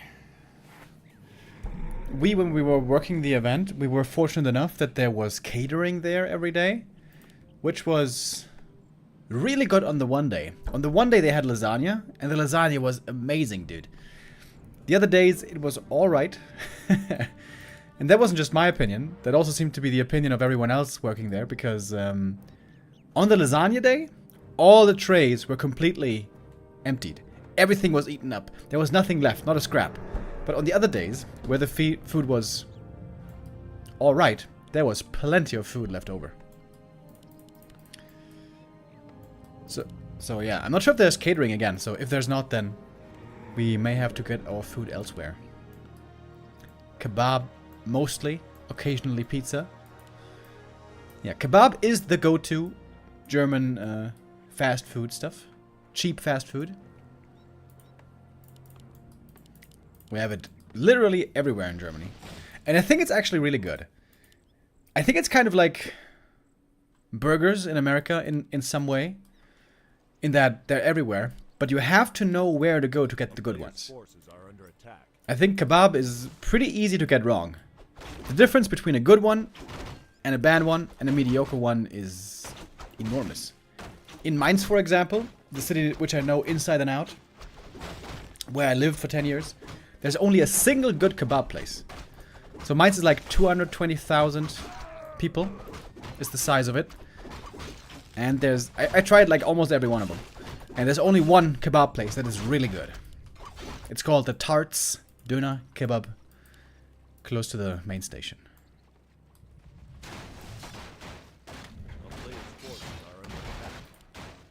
Out of Warcraft says there was lasagna. Yeah, there was. On the third day, I think there was lasagna. It was really good. And it didn't last long. I ate a lot of trash food. Did go to a ramen place, a Korean place that had pretty good food as well. Those were the highlights. Oh yeah, I love ramen noodles. They're so simple, but especially on a cold day, ramen noodles, oh, so good. I mean, it's gonna be hot as shit though, so I don't know if that's my favorite kind of weather for ramen noodles.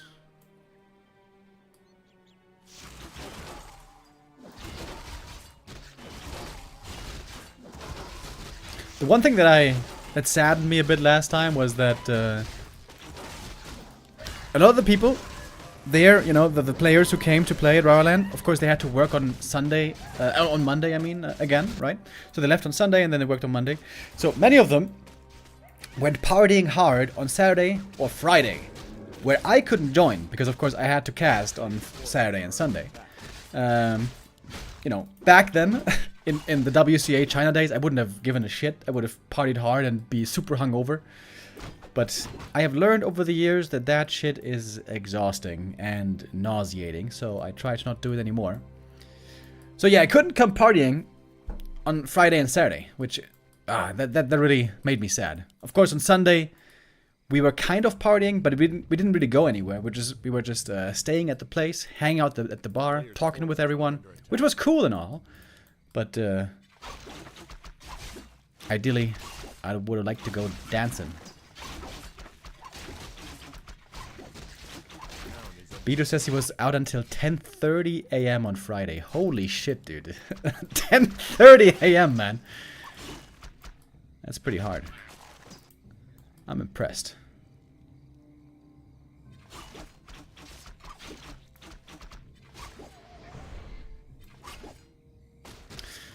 Dondo has written down a couple of restaurants already. Alright, that's cool. Oh! Got the surround!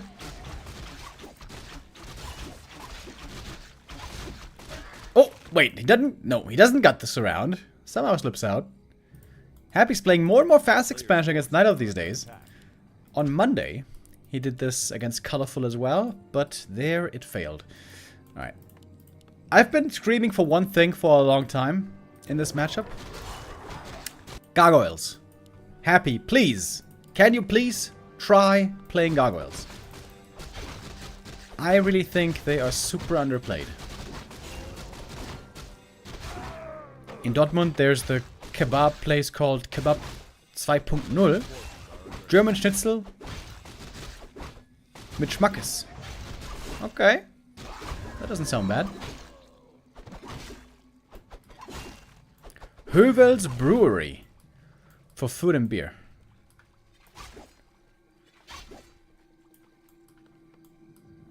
Yeah, breweries in Germany are between heaven and hell. Some breweries are amazing, but they are also, I know from where I grew up, there are some breweries that, you know, brew their own beer, as breweries do, and it's terrible. It is so gross. So I'm always cautious with breweries that I don't know.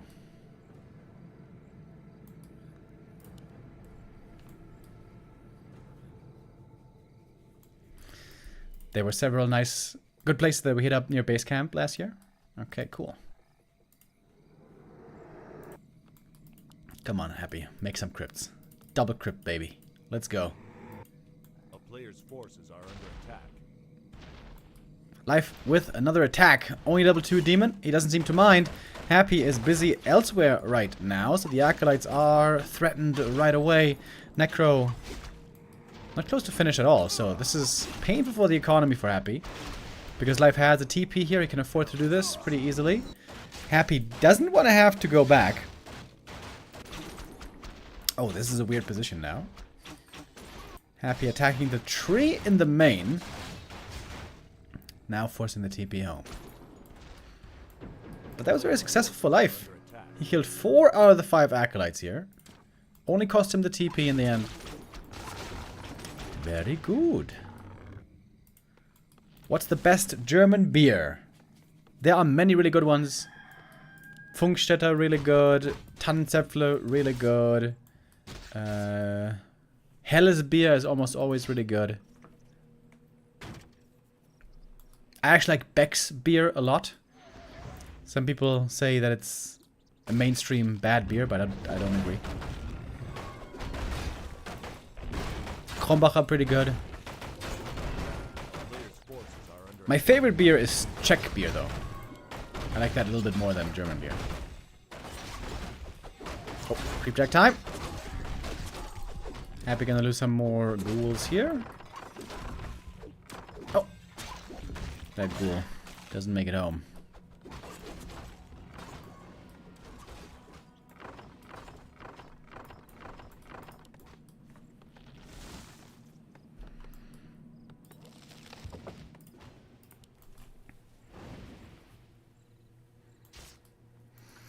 What's your favorite among the Czech beers? Budweiser is probably my favorite. But also Pilsner Urquell. I like a lot. Yeah, especially these two.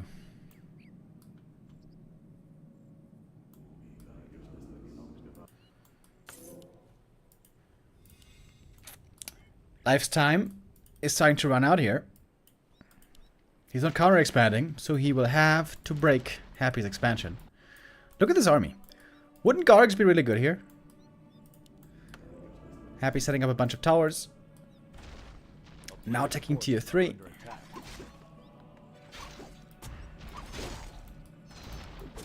Okay, to be honest, in this situation, Fiends are better. As much as I would love to see Gargs, to defend now, Fiends are better.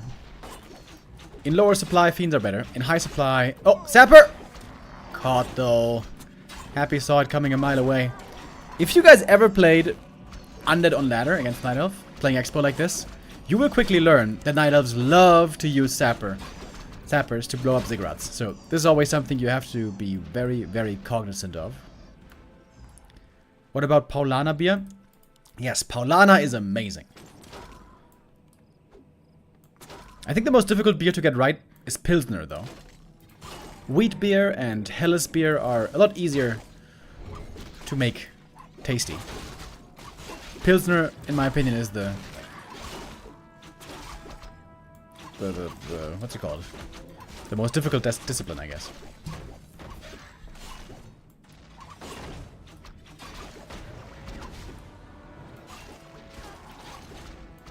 Life is finding plenty of kills, though. Where are Happy's units? He's not making any fiends. What is this? Happy's making any units.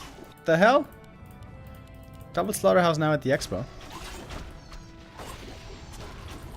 DK might get surrounded here. Oh, no, not quite. Happy defending with only 2 heroes so far. Impressive showing now making fiends. Man, that took forever.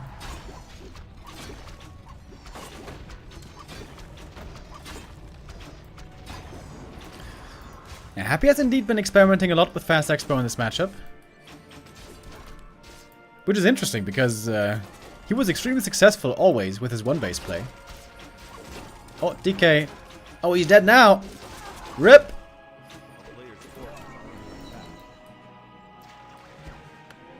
Happy could go with the Zeppelin to the tavern. That might be the plan.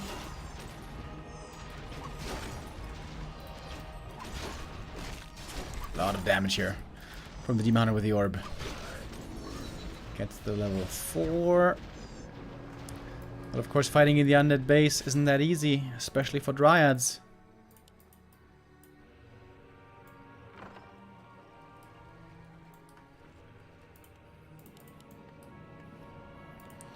Okay.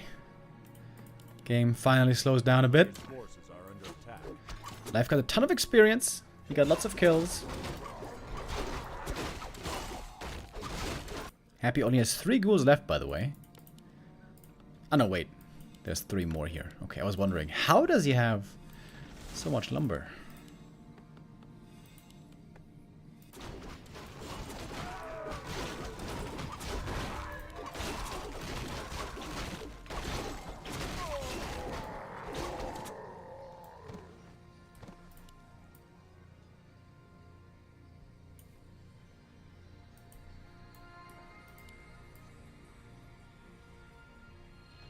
Player's forces are under attack. Oh, and now the counter expansion is ready. Happy does reveal it. I think, yeah, he did reveal with the Acolyte here. This would be the perfect time to go for Ancient of Wind, by the way. Ancient of Wind into Crows.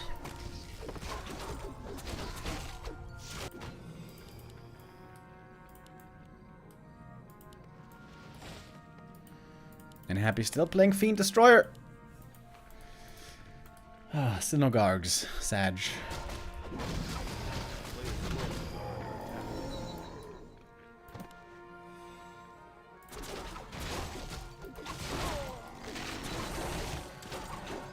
This is a winnable game for Life, though, I think.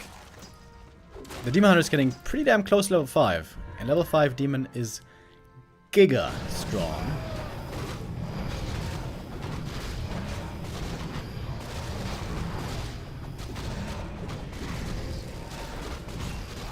Scourge Bone Chimes found. Is alright.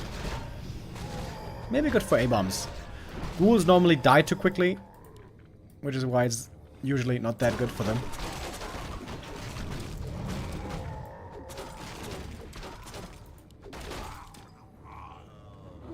Ooh, we got the Archmage. That's not a great Demon Hunter item. Double rings, I like that. If only the Demon had more inventory space. Would love to carry some more items. Happy now at 70 supply. All of a sudden, big army. Pretty scary. But if life holds the attack, I think he's favored.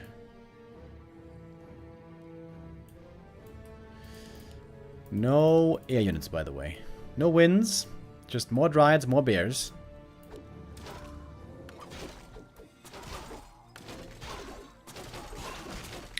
Dryads are good mid-game units, but bad late-game units. Usually there's not the unit you want to have this late into the game. Oh, the Engine of Wind coming now. This does seem a bit too late. Demon Hunter, though, about to be level 5.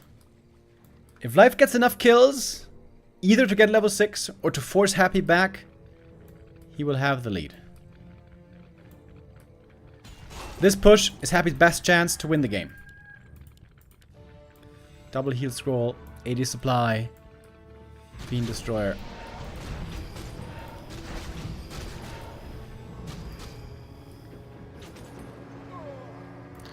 Draining some mana there with the demon. Life 600 gold. Oh, it's not macroing right now. Life isn't making any units. Oh, that's a pretty big mistake. And in we go, finally, the first big fight of the game. Bears being made kaput right away. Alright, in the end, this is looking a little one-sided. Yeah, the destroyers this whole time not threatened. I think life here overmade dryads. Didn't have the right army for the late game. Less dryads, more crows would have been better.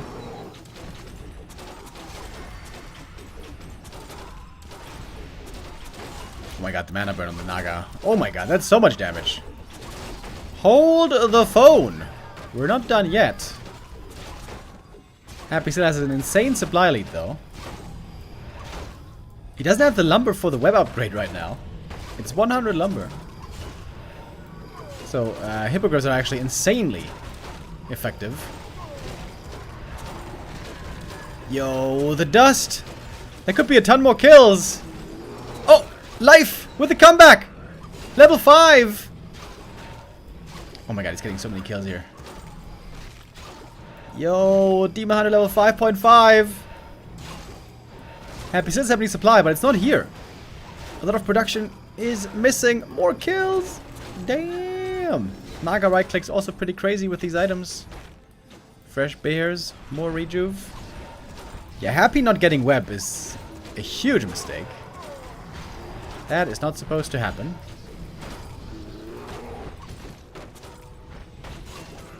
Oh, and he holds! I think life is gonna win. RIP MMR. Happy's gonna lose like 20 MMR for this loss.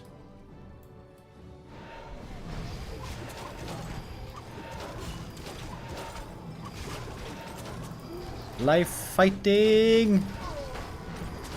Good movement on the demon. Doesn't get the rejuve dispelled. I think Happy only has like one ghoul or something. Which is why he can't afford web. Oh, Destroyer goes down. Look at the demon. Oh, we got level 6, baby! Naga. Not dead yet. The heal scroll kept her alive. 10 mana missing for the coil. Oh, she's still dead, though. But we got level 6. We got Superman online. Okay, with the invuln. And there's the ult. And now Happy has to run. Wait, he ain't running. He ain't running! He's fighting! The madman fighting against the metamorphosis. Oh, Nova! No way! No! Oh, he kills him! Oh! No way! He's got the coil ready! Bro, you gotta be kidding me. No! No, no, no, no, no! That is illegal! You are not allowed to win against metamorphosis. Demon Hunter is back though. The DK has the TP. Life still wins though, right? Surely. I mean, surely. Next Estro gonna go down. Oh, denied. A player's forces are under attack. Dude, Happy, make some ghouls, man. You have no lumber. For the love of God.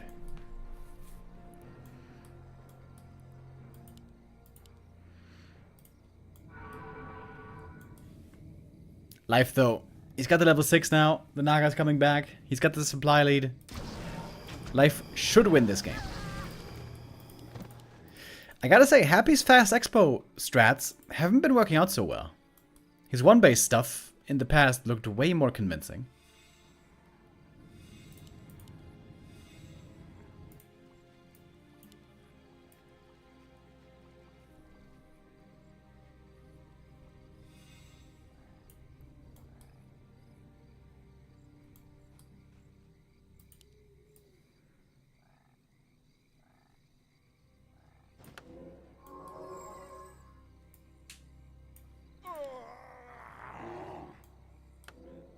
Kind of weird that he doesn't have the ring on the demon. Ring of the Archmagi. Happy is being economically at 50 supply. He's waiting to mine out the main. And he's gonna build a big army.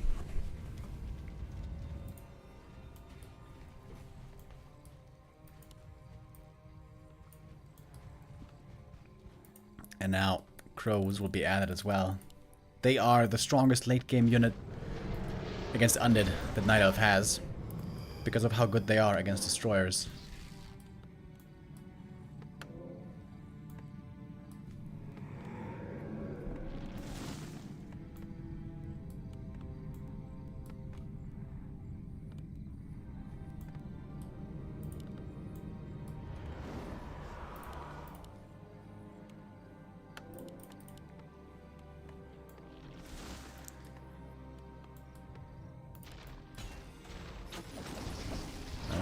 Another mana burn.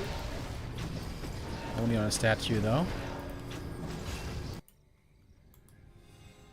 Happy's Naga isn't even level 3. That's kind of crazy. But Lich about to get 5. DK about to get 6. Happy going for the late game one of negation. So he has this spell in the absence of destroyers.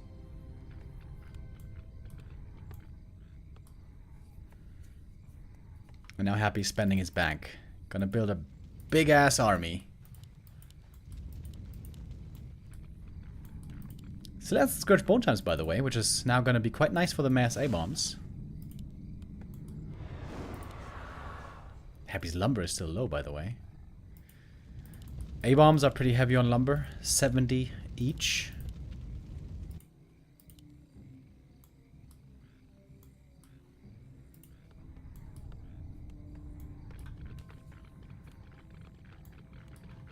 Players' forces are under attack.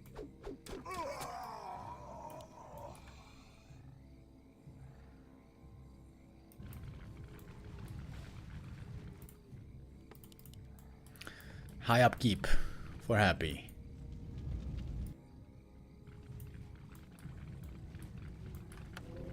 But life is right behind him.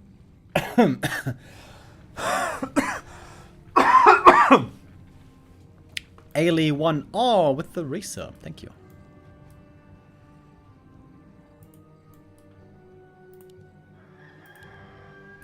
Can Happy beat Clark Kent?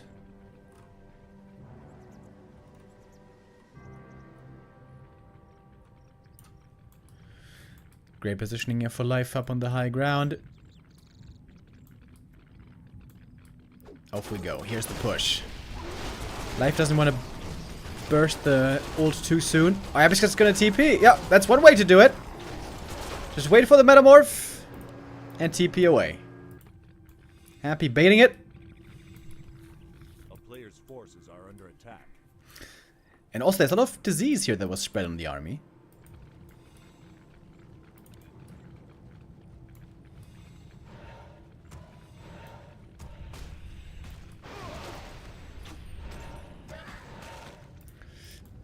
I guess a bunch of gold left here.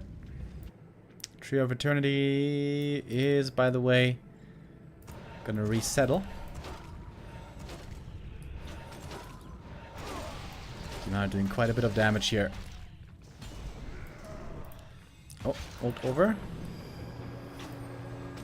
Oi! Naga! Takes a coil to the face, that hurts. Demoner. Staff back, healing up again. Alright. One last hold needed for life to win this game. A-bombs in a bad position. Oh, Happy mispositioned the army at the start.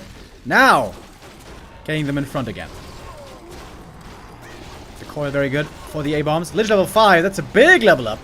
DK out of position here, by the way. Oh, taking quite a bit of damage. Fog Lightning could be dangerous for him, but there's no mana for Fog Lightning at the moment. Death Knight still hurt. Demon still chasing. Happy trying to run with his first hero. Metamorph still on cooldown for more than a minute. Demoner running away. Lich ate the Fiend for more mana. Demon is staff to the tree. DK level 6. Is he gonna use the ult? Ah, no, I thought for a second it was gonna do it. Happy. Seemingly doing the impossible. Being the level 6 Demon Hunter. Oh, and now all the crows getting webbed. And now destroyers could be good again. All the crows are dead. One thing Night Elves don't do enough is train Talon Master in the ultra late game. If undeads don't go destroyers anymore, then force them to by making Cyclone.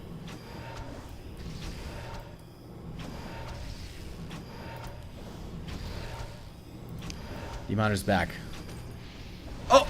One Nova to destroy all the wisps. It was a really good game. Great back and forth.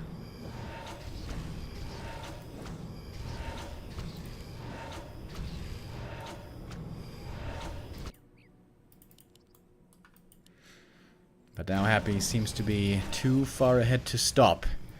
Or am I underestimating the Superman?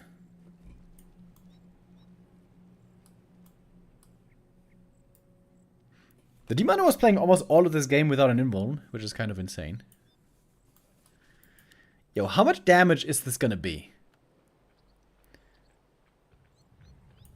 In the game charts in the end. I mean, it's no immolation. The total damage output is insane when you have immolation. Without immolation, I guess it shouldn't be that high.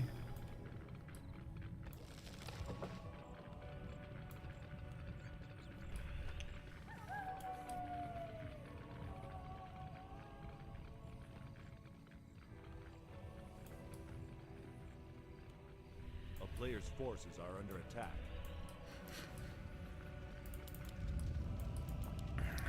$600 gold left only for Happy. He's being patient.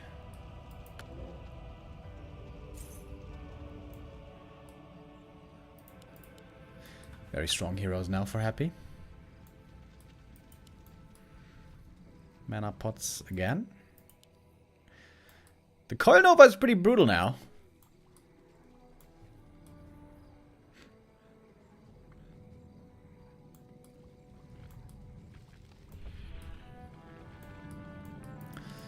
Alright. More buildings being unsummoned. Happy is getting ready for the last attack.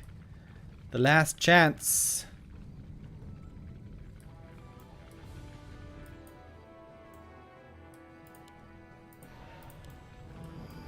Some more heal scrolls, I guess. Can afford 2 more.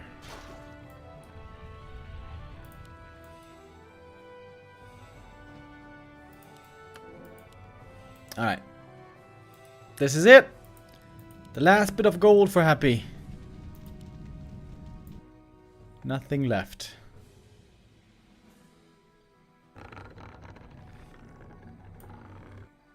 A player's forces are under attack. Every mana burn here is worth a ton.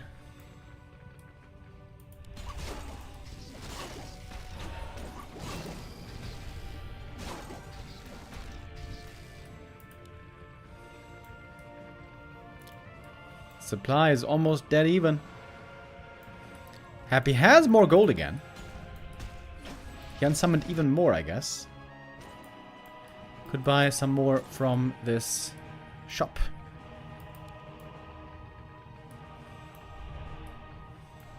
Oh, DK out of position.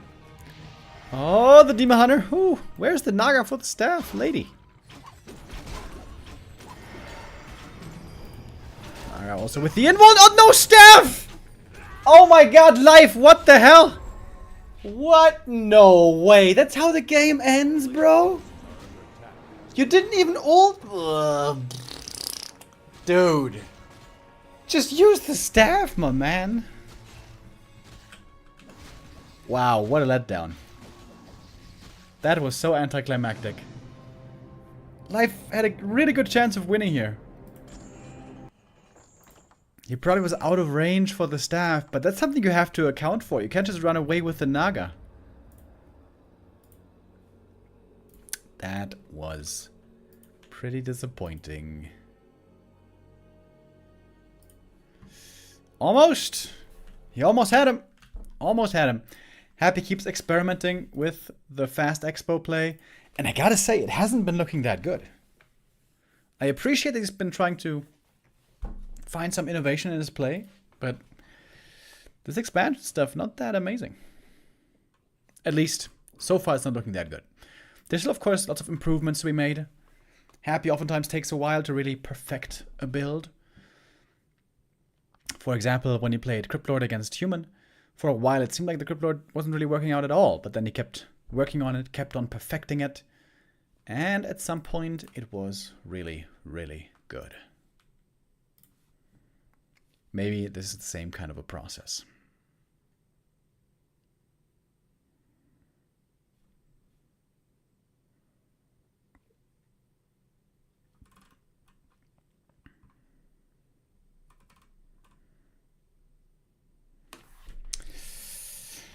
Yeah.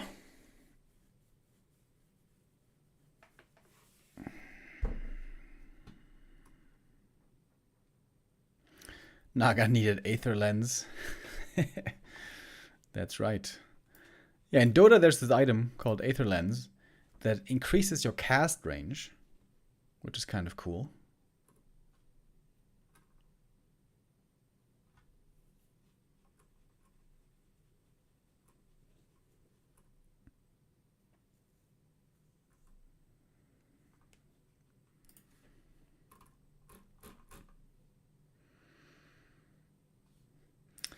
Alright, I have an eye on the ladder games here. If we see something exciting popping up, we can jump into that. Let's see, do we have some new pictures from the Raraland Discord? No, still the same pictures. But maybe you guys weren't here earlier when I showed the Raraland Discord. So, as I pointed out, there is a Raraland Discord where all of the fine folks are hanging out in, where we have a lot of channels. People can share their stories, and in media share, we share the media. And here we got the early birds already on the way. So I guess Reaver was... Wait, where are they here? Because this guy's from South Africa, this guy's from Brazil, and this guy's from England. Maybe they all met up in England first, and then they took a plane together. Dude, I swear I remember this guy from last time, but I can't quite make out who exactly it was.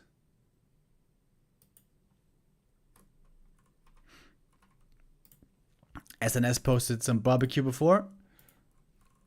Yeah, this is one of the most fun channels. Over the weekend here, we're gonna have a lot of pictures.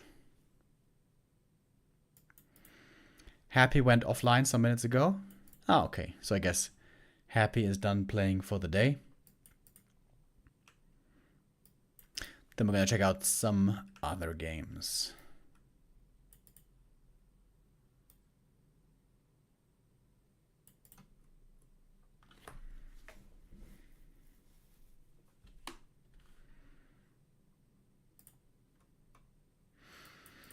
Are any tickets still for sale?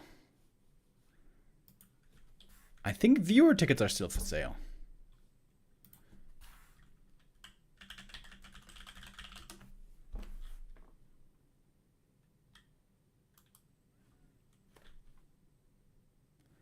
Hold on.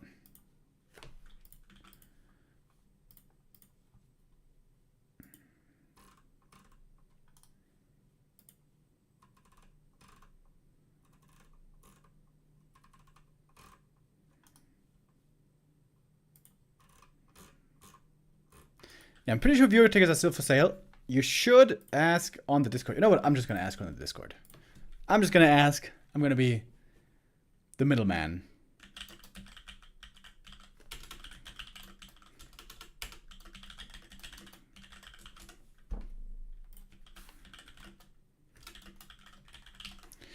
Yeah, if you guys don't have a ticket yet, there's a very good chance that viewer tickets for the weekend are still for sale.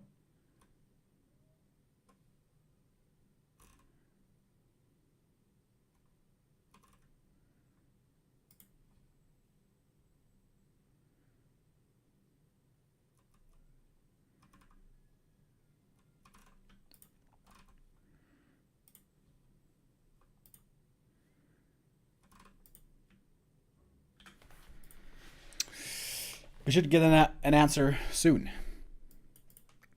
Is life the same life as in StarCraft 2? No. That's a different life. Life in StarCraft 2 was a Korean Zerg, if I remember right. The life in Warcraft is a Chinese Night Elf player. Very good, very talented. Always was.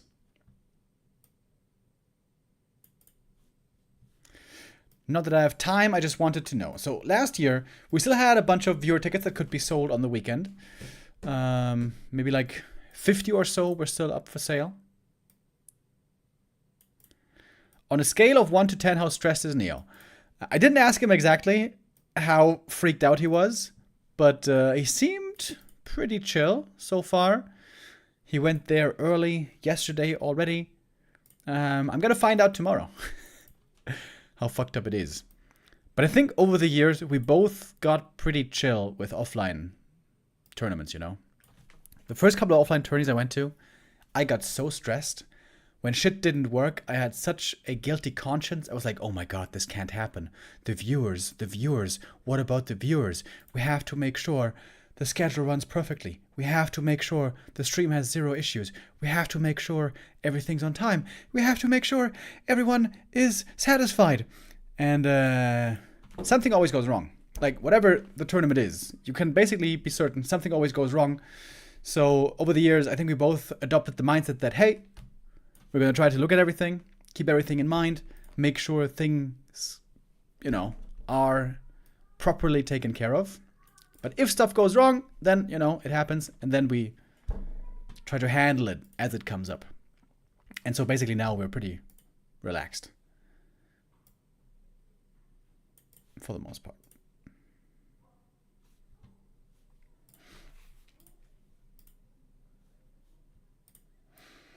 Yeah, I think the last time I was really nervous at a Warcraft event was the MTW Invitational in Hamburg.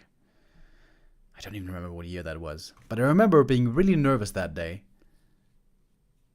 Because I didn't know how the stream was going to go. We were working with another production crew, which I had no experience with. Yeah, but since then I'm like, yeah, you know, it is how it is.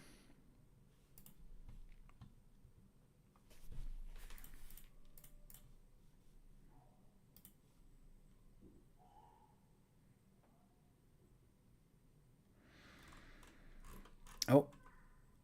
That seems to be a pretty good game. We have Kaho versus Fly. Okay. Haven't seen Fly too much lately. This could be a pretty promising one. When is Rara starting? That is tomorrow.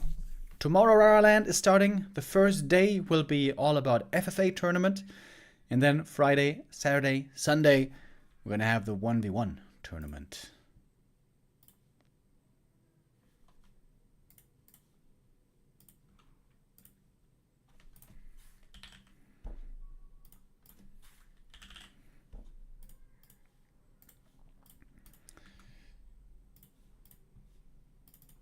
All right.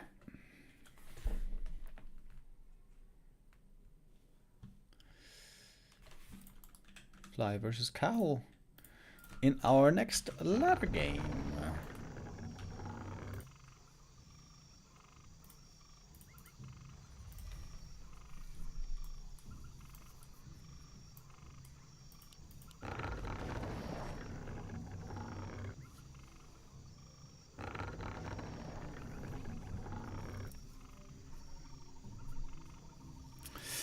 I won't be able to watch the finals. I'm gonna be in an airplane to Thailand. I hate my girlfriend. Man, that's unlucky timing, bro. I'm sorry. Well, maybe when you land, just don't look at Twitter and just watch the VOD. It's not exactly the same, but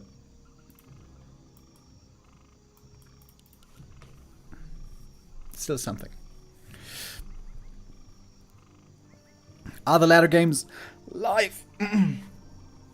Oh, excuse me. Yeah, I mean, this ladder game is a few minutes old, but yeah, it's almost live, I guess. The ladder games always have a delay, of course, so you can't just, you know, stream snipe.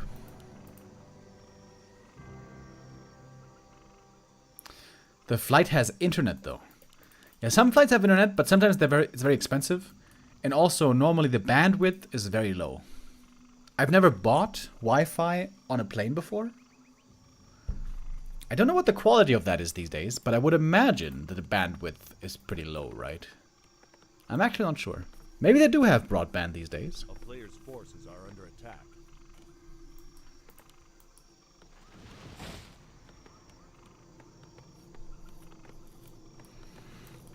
I'm moving to Thailand permanently. Paradise awaits. Damn, dude, cool. I know lots of people who have been to Thailand and really like it. Last year, actually, I was at a wedding. The wedding of Vankor, the Greek Warcraft player, undead player. He invited me to his wedding. And there also, lots of his friends were there. Former Warcraft players and poker players. And some of his friends, who are professional poker players, they live in Thailand and play poker there. And many of them really love it. So, I've never been, but I heard it's really cool. I don't think I would want to live there, though. Because I really struggle with heat and humidity. The place that I would love to move to would be either the Alps or Iceland. So, I'm more of a cold climate kind of guy.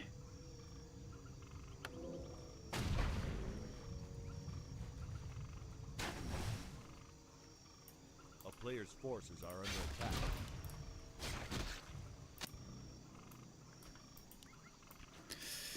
Keeper first, still a thing on this map. It seems like on most maps, Keeper has been replaced by the Demon Hunter. But on Tidehunters and Hammerfall, we still see him.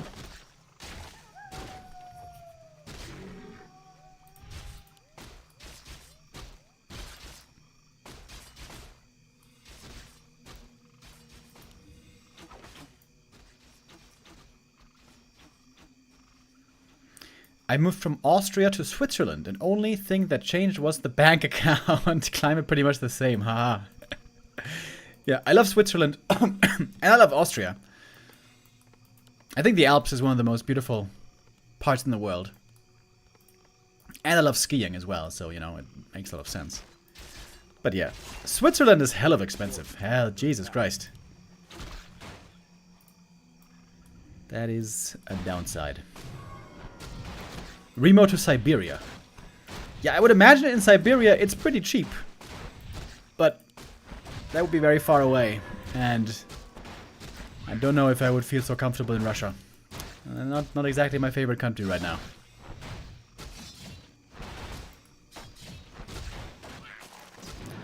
The Alps are also French. True. Very true. And Italian, I guess.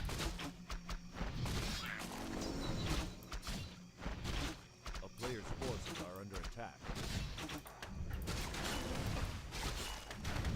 Easy early game for Kaho here, right? Just creeping up with the keeper. This is why this map is so good for keeper. Very easy to creep up to level 3. Blade can't do much against it. And also we see the expansion coming. I am currently in Sweden. I just can't tolerate 4 months of nice weather and 8 months of horrible weather.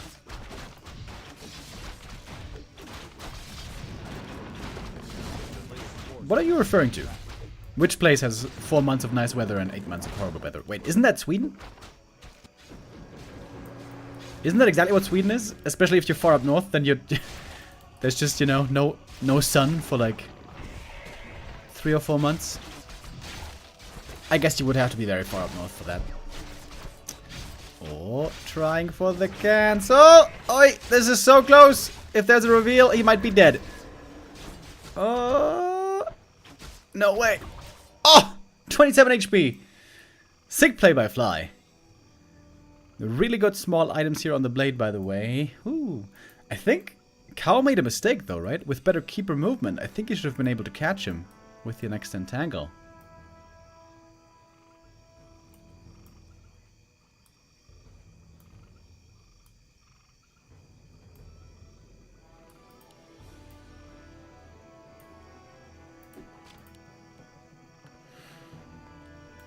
You guys know the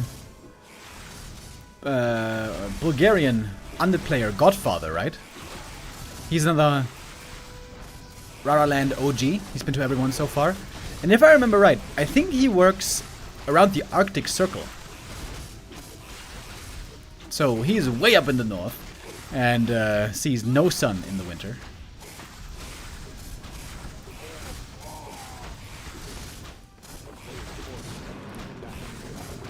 I forgot where he works. I think he works on like an oil rig or something. I'm gonna have to ask him next time. That's a lot of grunts going down. And plan B for Kaho is Dryads. Since he couldn't expand, one base Dryad play it is. Yeah, for a long time I thought that Keeper Alchemist Dryads is bad, but I've seen it look pretty good lately. The thing is, this is a weird army for the Orc to counter. You need Shaman to have against the Keeper, but the Shaman do nothing against the Dryads, of course. And normally against Dryads you would like to have... Wait, Shadowrunner died. Oops. Okay. Against Dryads you would like to have either Raiders or Headhunters, but the Keeper is both good against both of those. Both Dryads and Dryads and... Excuse me, Headhunters and Raiders, goddammit. Yeah, I think Keeper Alchemist Dryads has quite a bit of potential.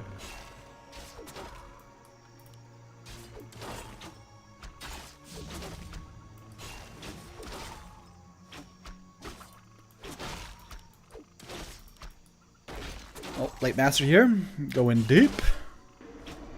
The downside of this build is you have very limited healing. No rejuve. Oh, if there was a dust here, Blade might be dead. A player's forces are under attack.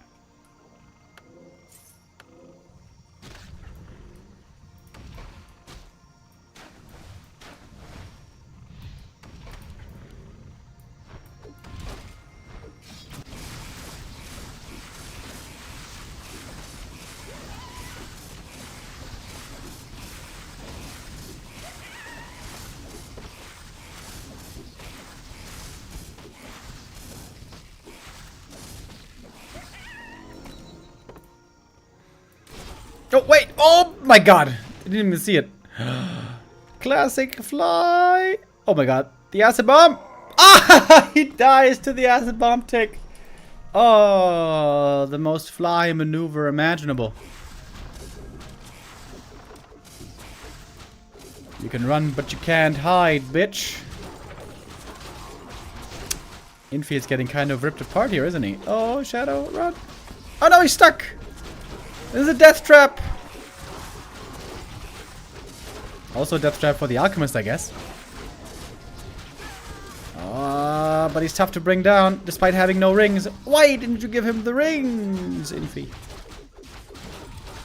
The Keeper is the only hero left on the field. That's kind of funny. He's like Jim Raynor in the StarCraft campaign.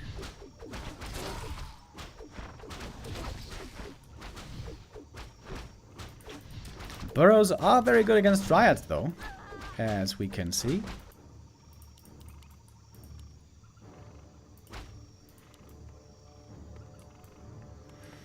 Alright. Time to chill for a moment. Until the blade is back. A player's forces are under attack. Shouldn't you spread rings of protection evenly? Not necessarily, but certainly your frontliners should have more armor than your backliners. So yeah, Keeper having the rings is not ideal.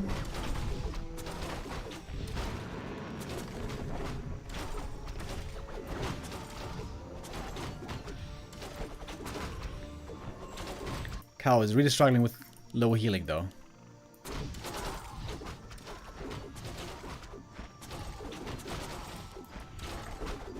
Gonna have to go for a Zeppelin here, I think. Yeah. Oh, dude, if there's an ensnare. Oh! If there had been an ensnare! He could have killed him. That was close. Dude, Kaho. Are you really going back? Dude, there is 3 Dryads here just chilling. How does he not realize? Does he never look at his base?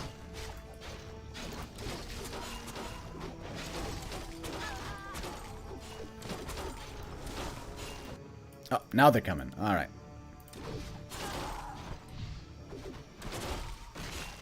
Oh. Critical strike. Finally, it's nighttime again. It took forever. But at long last, the Moonwells are regenning. Kind of weird that Kaho didn't buy a heal pot.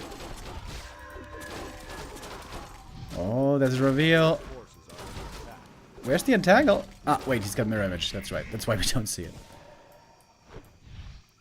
Oh, Blade! Getting cornered. This might be the second death this game. Couple more right clicks. And there he goes. Staff back from the Keeper. Finally able to enjoy some moon juice again. And a clarity, please. Please, please don't forget about the clarity. It is so good. Okay, thank you. A player's forces are under attack.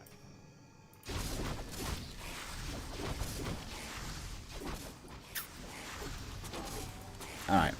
Now the game's pretty damn difficult. If it wasn't already for Fly. Chemical Rage. No upgrades on the Dryads. Oh, that seems like a big mistake. These upgrades should... these Dryads should certainly be upgraded. By now. Nice acid bomb, though. Hitting those raiders real well. And here's the Keeper. Level 3 Treants. They do have Nature's Blessing as well. Not sure if the Shaman can come up with all the mana necessary. And can keep up with the Dispel.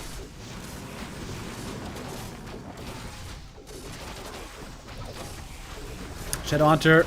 So many hero kills for Kaho this game. Is this going to be the next one? Not yet.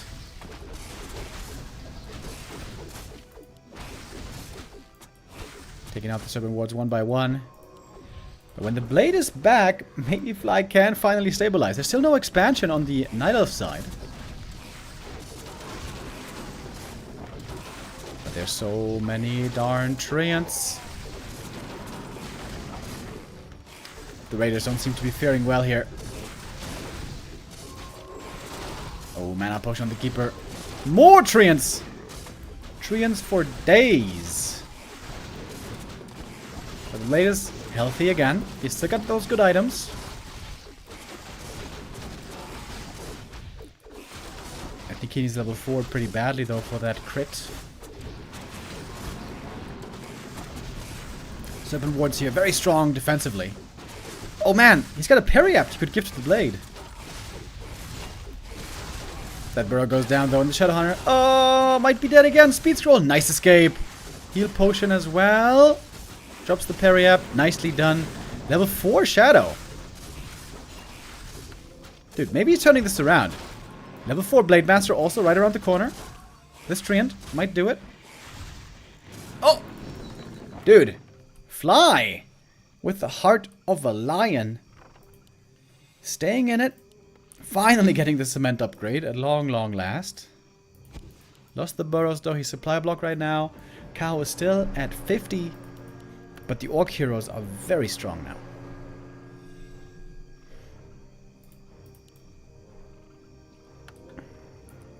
Play trying to get something from the shop, and he gets the heal scroll.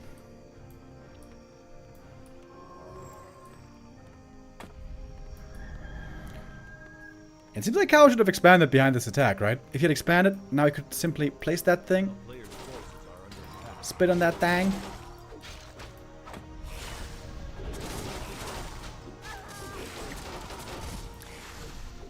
Kaho's trying to pull Fly out into the open.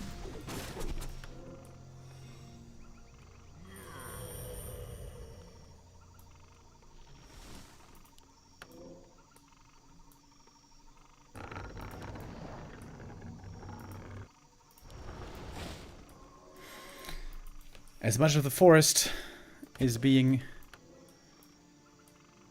harvested.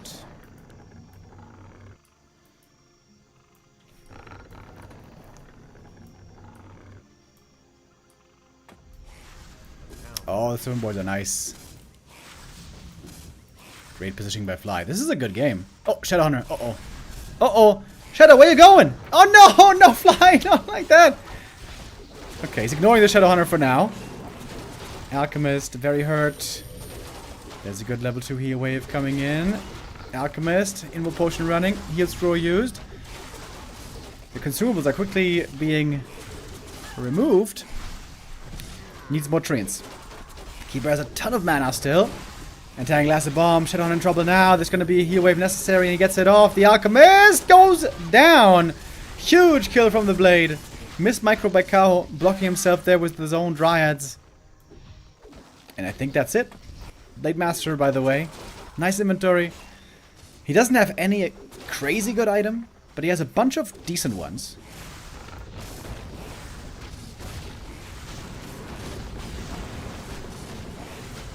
And that'll do it. Orc heroes at this point in the game, very, very strong on high level. And if they get double level 5, the game is certainly won. AP is not able to come up. We have Ancients of War here, but the Serpent Boards are a good weapon against them as well. Blade Master taking on the Dryads by himself. What a Giga Chad! Oh, reveal again. We've seen lots of reveals this game. Oh, Keeper. Trying to catch him. Oh, with another entangle. Oh, I can't get him. So many reveals used this game. And the Shadow is level 5. Hallelujah. And the blade is away.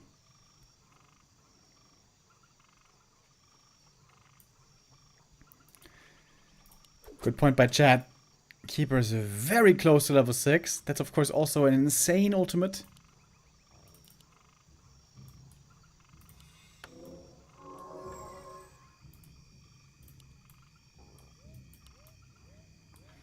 Flyer checking for an expo, but there is none. That should be a relief for him.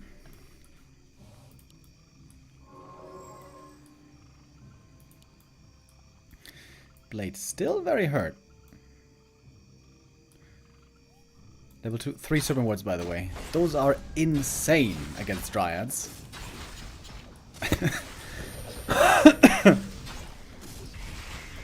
I don't know how Kaho wants to do this now. I think even with ult. I don't know if there's a way. It's a lot of dryads though. Bro, the super wards though. The super wards are so sick. Okay, we got level 6. Level 4 on the Alch. How does he still not have rings on the Alchemist? That's insane. 2 rings on the Keeper where they are useless. That is definitely a huge mistake here.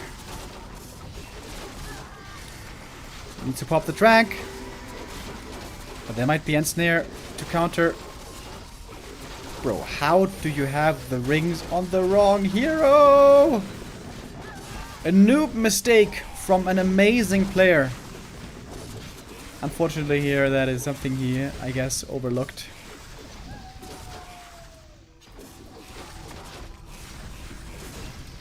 Double level 5 Orc heroes now. Super strong.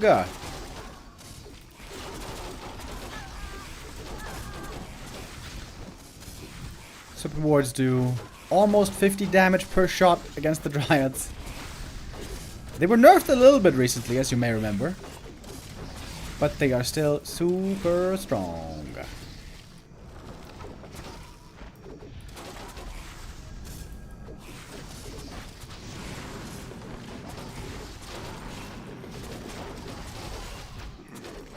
Fly's taking over.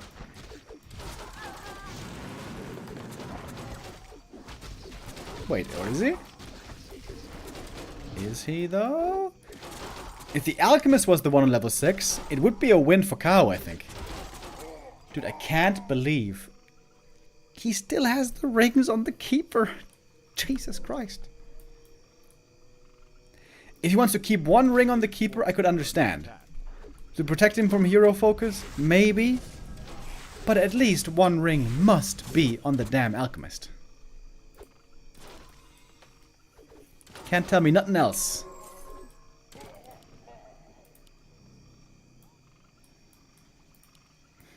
Keeper's almost level 7.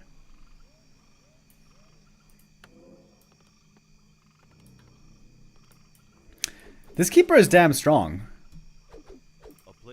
And when the main expires, the Tree of Eternity can walk over. Maybe the game isn't over yet.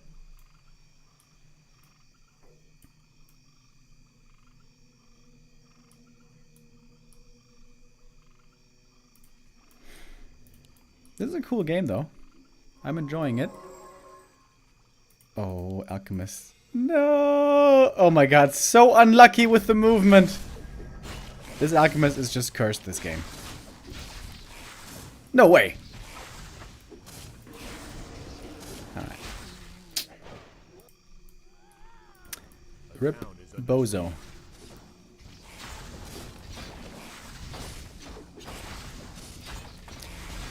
This should be impossible for Kaho. In theory. Level 3 Serpent Wards against Dryads. It doesn't get much better than that. He needs more treants. He can't get to the trees properly. Shadow Hunter level 6. Now we have level 3 heal wave as well. There's still a bunch of Purge left.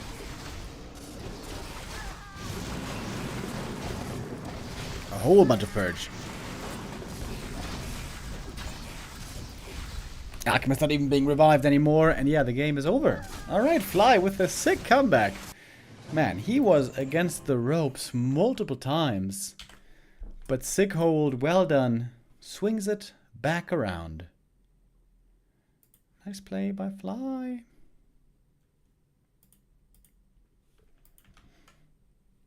Why didn't Kaho get a staff? That's also a good point. There should have been a staff. There also should have been rings on the Alchemist. There was definitely room for improvement there. Happy versus Leon right now? Oh, I thought Happy was offline. Oh, really? Okay.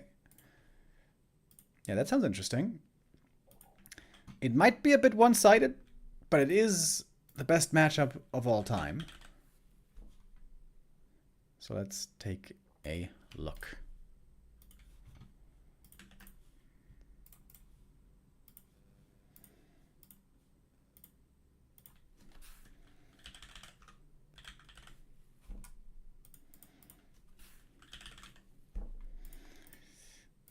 Okie dokie.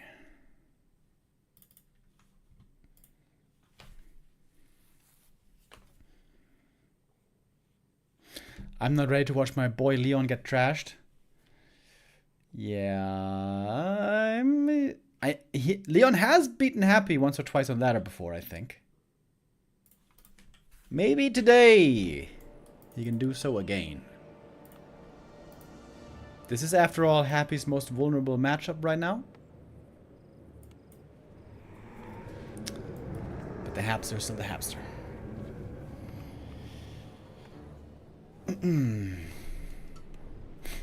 Remo, you're such a G, you can never leave us. Love your streams. That is very nice of you to say, Sinrock. Thank you. I shall not leave you anytime soon. Tomorrow we start at Raraland. Day 1. Tomorrow on August 1st. Starting at 3:30 p.m. CEST.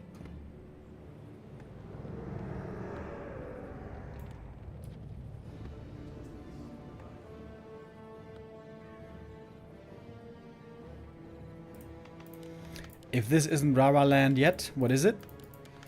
Today is just a chill ladder watching day. Over the next few days, things are gonna get serious and, you know, big time. But today we're just chilling out a bit.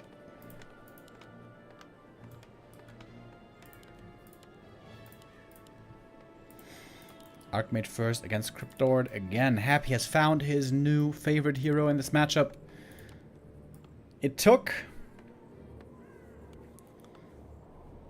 20 years for Happy to start playing Cryptlord. But nowadays, he's doing it a lot. Seems to have mastered the hero better than anyone else before.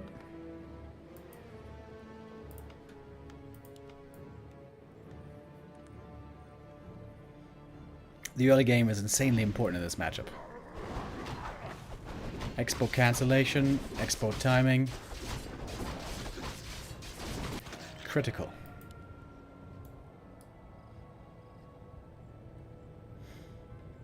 Happy going for the corner expo creep right away. Leon with the natural. Oh, the cloak is actually really good for the AM. This means he can hide inside surrounds.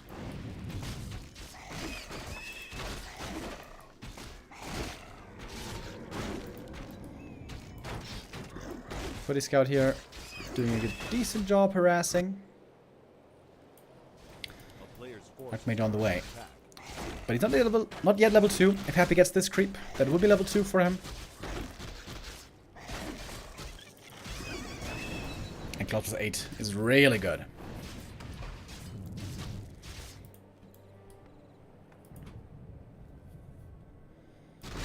Water Elemental Surround quickly as well. There's no Haunted coming up yet, so not too much to achieve here for Leon yet. I gotta say, I don't think I'm a big fan of this opening. Normally the way that Human takes control towards the mid-game is by having a strong Archmage, either level 3 or level 4, finding his openings with Water Elementals.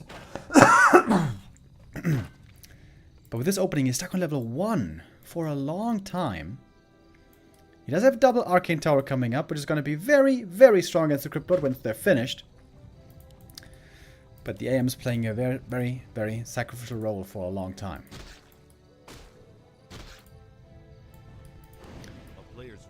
Staff teleportation on the Cryptlord. Is he going to use it to join the Beatles? Seems like the answer is no.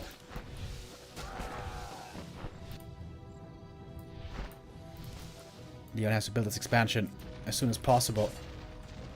Footy's going towards the Haunted.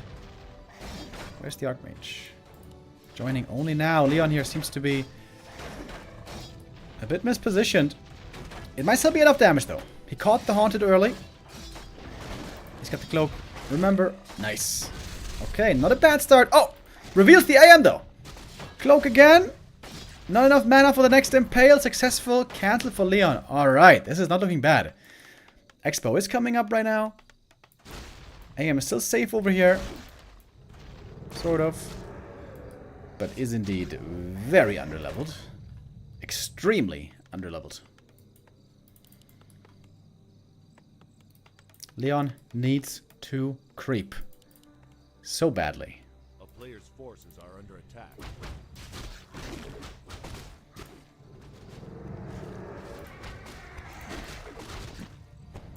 Oh my god, he's coming back for another attack. He doesn't even have a water elemental. Oh, this is stressing me out, bro. If there's an impale, he might be dead. There is an impale for sure. No TP in time. I am dead. Oh my god, the level lead is gonna be insane.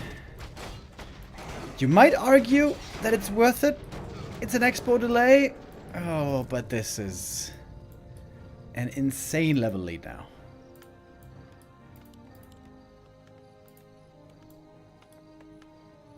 The town is under siege. I like Happy's position much more, because this time the expansion definitely finishes. He can even start the tech soon if he wants. And this is a big counterattack coming where there's no Archmage defending for a long time. Never mind, he's back. Alright.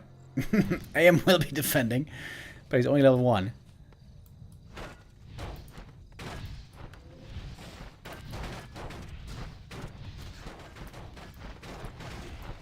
And the ghouls don't care about the Arcane Tower at all.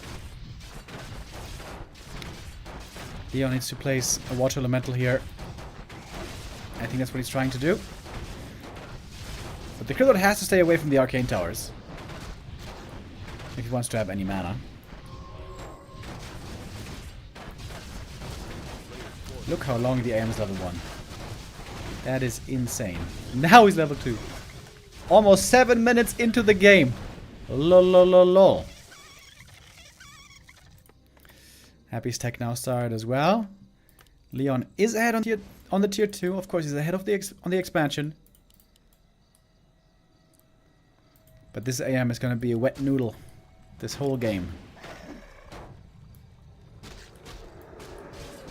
Good defense here though by Leon. He had the AM and the footies in position to defend against the ghouls. Leon also going to go for the Shredder. A playable position for Leon still.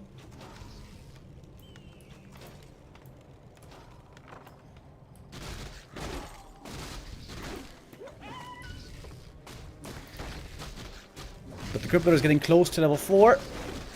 And every level, the Impale becomes a lot better. Up until 5, obviously.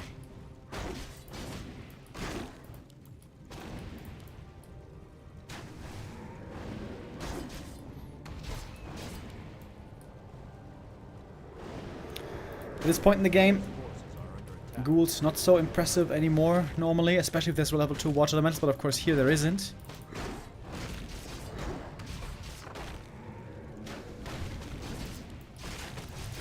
I'm fighting around the last hits. AM really needs some darn experience. And he got that one. But the item's still up for grabs.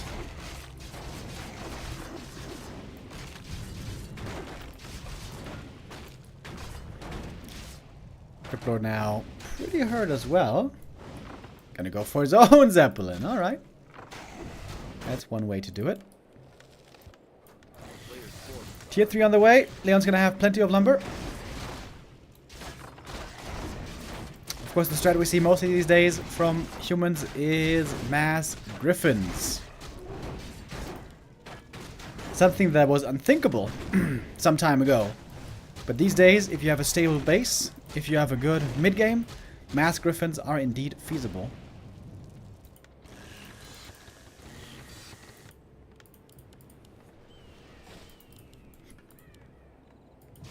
And that indeed seems to be the plan. Double Zeppelin by Happy. The Cryptid here was very hurt. We're still playing around the big boy creep. Oh, MK could come in as a big difference maker. But the Cryptid got the last hit, got the item. The belt is really good for him. Oh, 3 Zeppelins. Even Beetle's being loaded up. Min-maxing, you could say. WNKR10 with the resub. Thank you.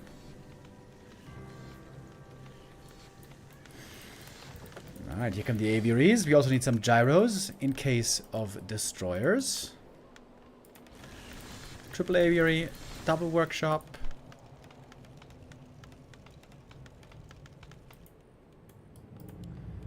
Happy going double slaughterhouse. And fiends, right? Yeah.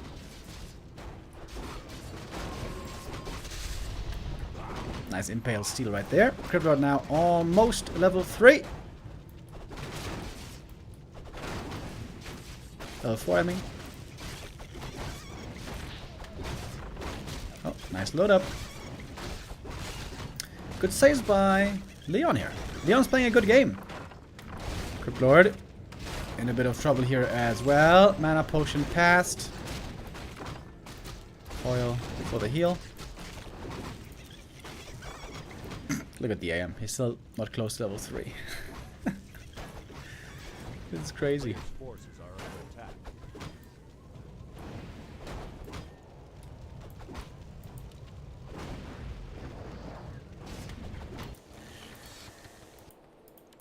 Tier 3 finished. Pally on the way. Leon's army is quickly becoming stronger. Cribble level 4.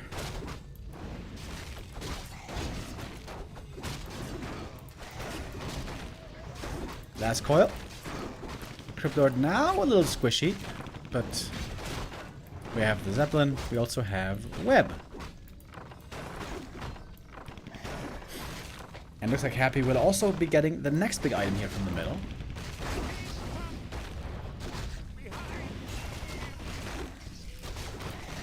Got the belt before, which was great. Cryptlord has plus 14 damage. That's actually really good. Cryptlord got out a ton of attacks this game. That bonus damage, really nice for him.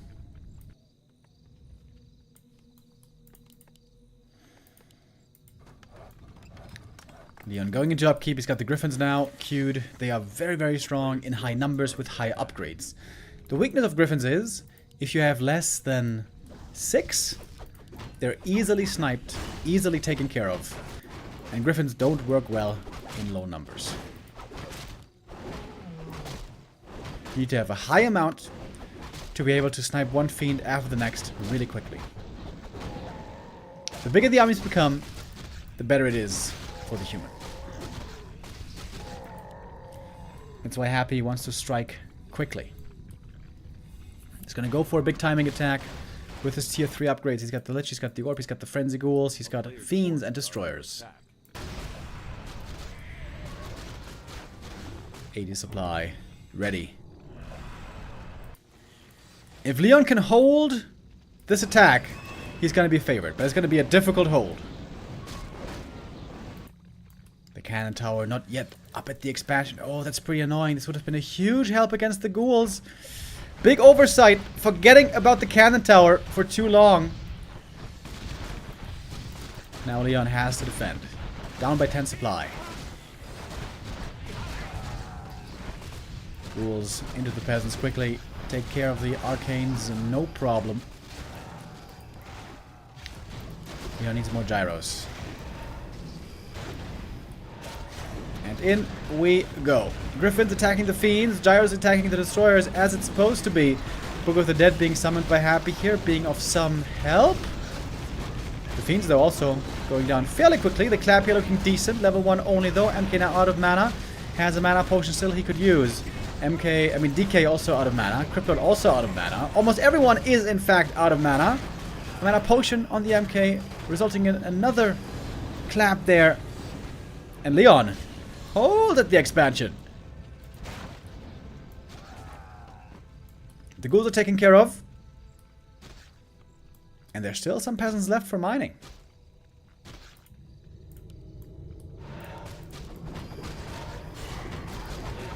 Crypto now close to level 5, but as I said, the longer this game goes, normally the better it is for the human.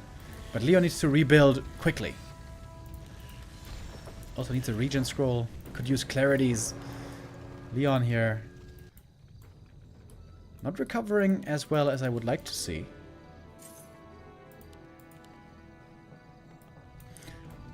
Perhaps he's looking for a creepjack, expecting Happy over here at the consumable camp, and he is correct in his assumption.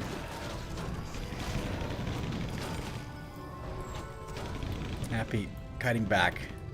Almost no fiends, and now 0 destroyers as well. A player's forces are under attack. Destroyers not helpful in this ultra late game.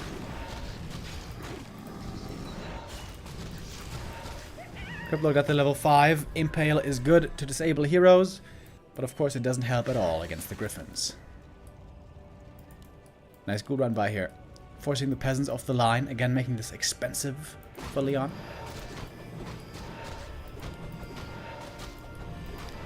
Solo experience for the Lich, trying to get close to level 3. Oh my god, Leon. Where are your peasants, bro? Only one peasant in the main base.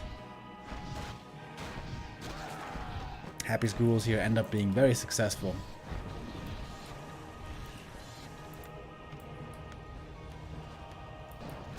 Happy can possibly beat this army.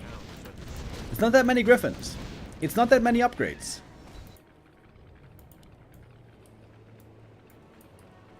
A player's forces are under attack. Happy on the other hand, building more and more fiends. 2-1 upgrades on his side. Got a ghoul up here scouting for an expo.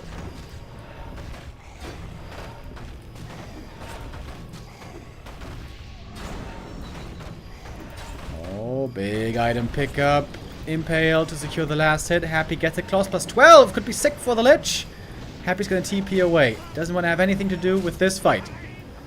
And I think he actually saved everything. Another good move for Happy.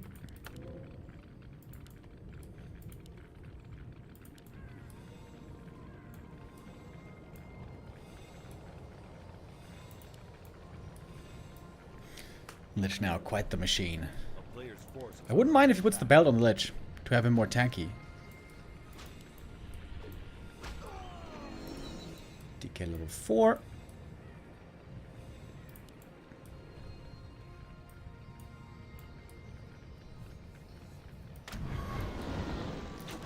Leon had one great hold, but he had a difficult time rebuilding the big army. Happy must make sure to strike again soon. He can't give the Griffins too much time to regroup.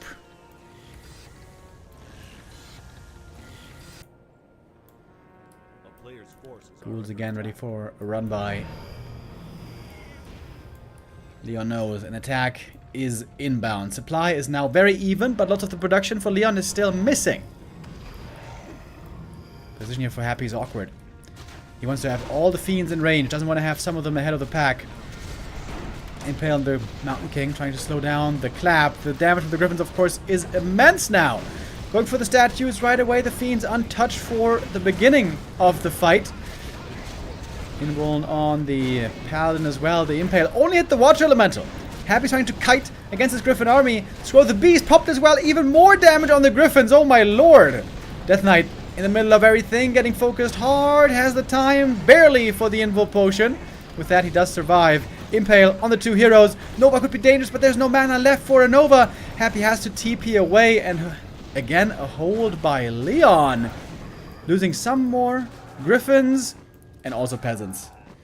Leon, you could argue, is winning the fights, maybe, but every time the economy is being punished hard.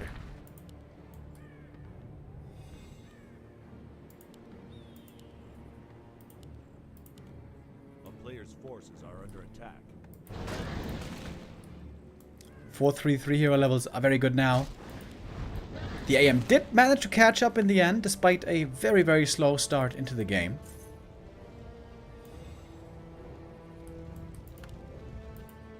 Oh, and in the main base! Oh, I didn't even see! There were also Frenzy Ghouls in the main. Great work by Happy. During the main fight, he had an attack here and here towards the peasants. Leon won the fight with the armies, but his economy suffered so heavily. And now Happy can rebuild way better. Would love to see more upgrades for the Fiends as well.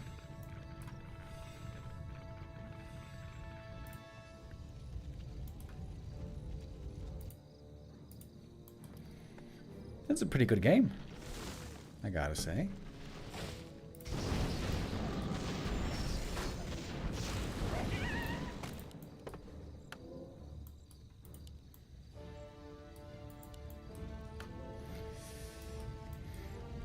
We see Happy now far ahead in the supply.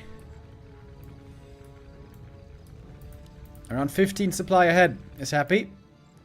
Again, sending out beetles into the main base as the next attack is materializing. And inviting him in.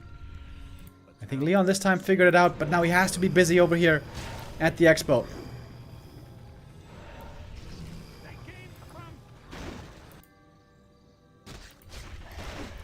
Difficult spot for Leon. But he's won these fights before. Maybe he can win this fight again. Taking out one fiend instantly. Peasants about to die again in the main call to arms, but they're too hurt. They can't win this fight. And again, Beetle's here. Always putting pressure on. Leon needs to act sooner rather than later.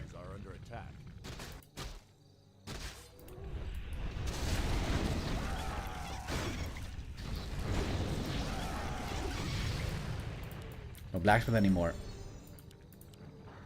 That means no griffins anymore, right? Leon is dead broke anyways. He's basically not mining. Thank you, Reticent Rhino with the resub.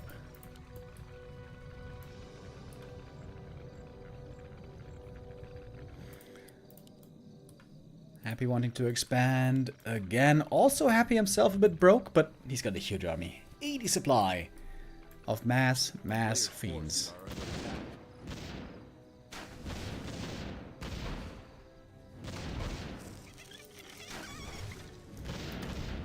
Finally taking care of the beetles. Leon is finally mining again.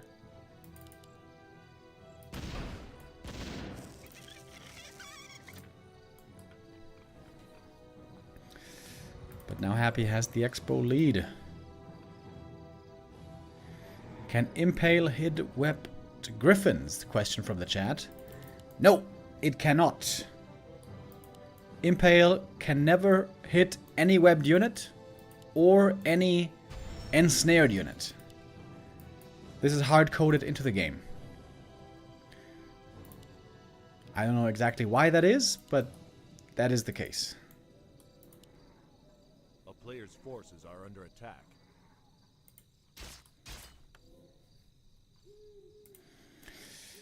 Not just flying units, by the way. Also, when a ground unit is impaled, you also cannot hit it. I mean, is ensnared, excuse me. When a ground unit is ensnared, you also cannot hit it with impale.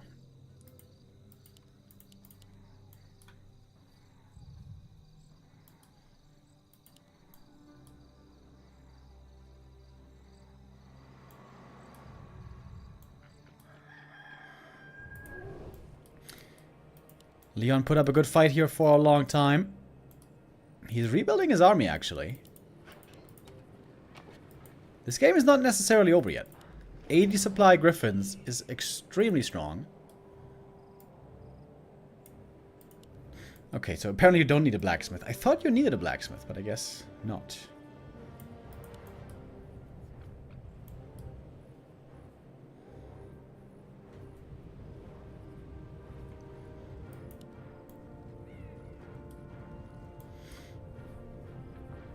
Happy's 10 supply ahead. This could be a winnable fight for the human. Leon very low on items as well. Happy's got way more. Protection scroll, heal scroll, 2-2 upgrades. Against 2-0 only. Okay, that is actually very weak upgrades for this late into the game. That's of course because Leon was under so much pressure by Happy. Tons of peasants dying throughout the course of this game.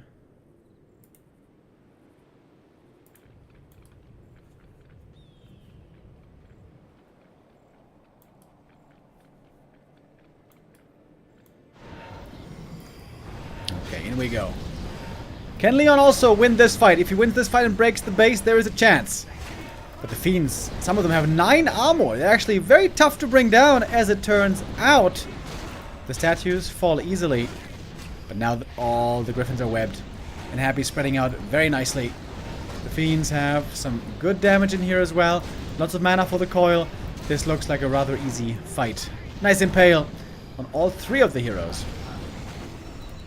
And that is Crippled even reaching level 6 towards the very end.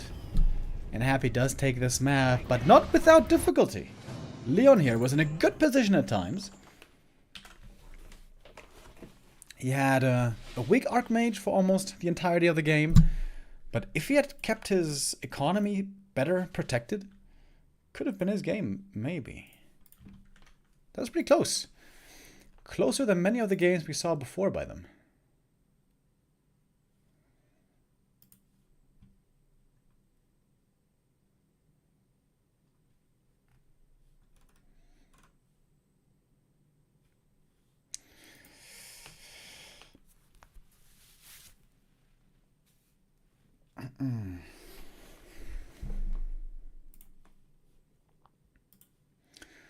Alright, I think we got one more game in us.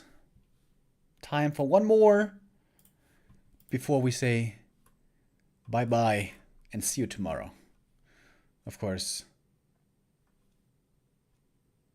tomorrow we're going to have the big Raraland opening that I am very, very excited for.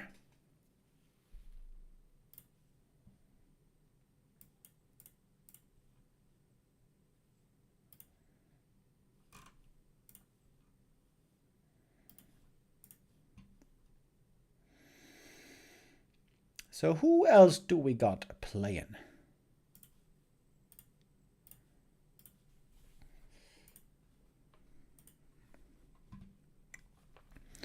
Looks like Infi is not playing right now, is he?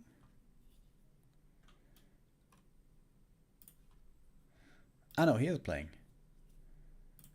Again against life. Man, they keep going at it. We saw this twice today already. I think we should look for something else.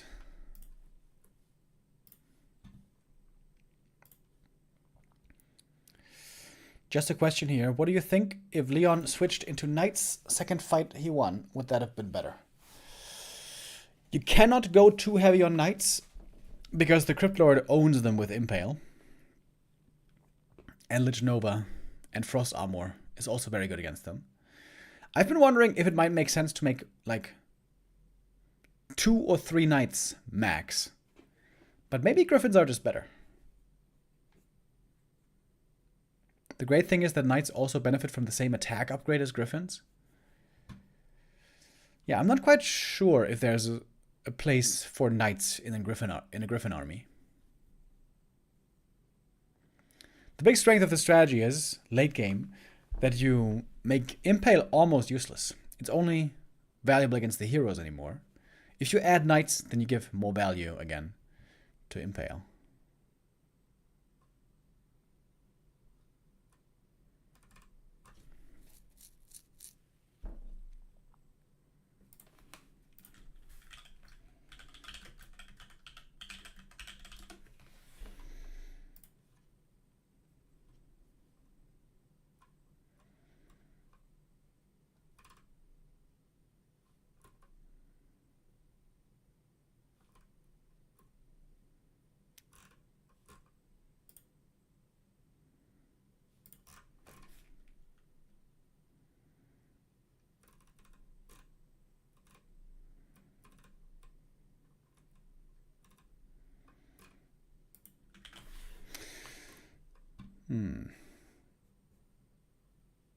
I don't know which game we should try to go for next.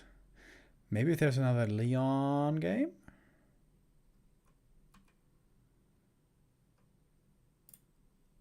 Ah, yeah, there is. There is another Leon game. All right. Leon. Come on. You can beat this guy. Who is this guy, by the way? He's called I Am Noob.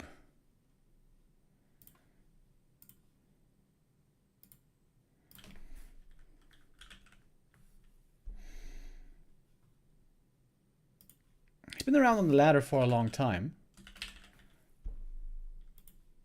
He's from China. I don't know if he's got an alias, though.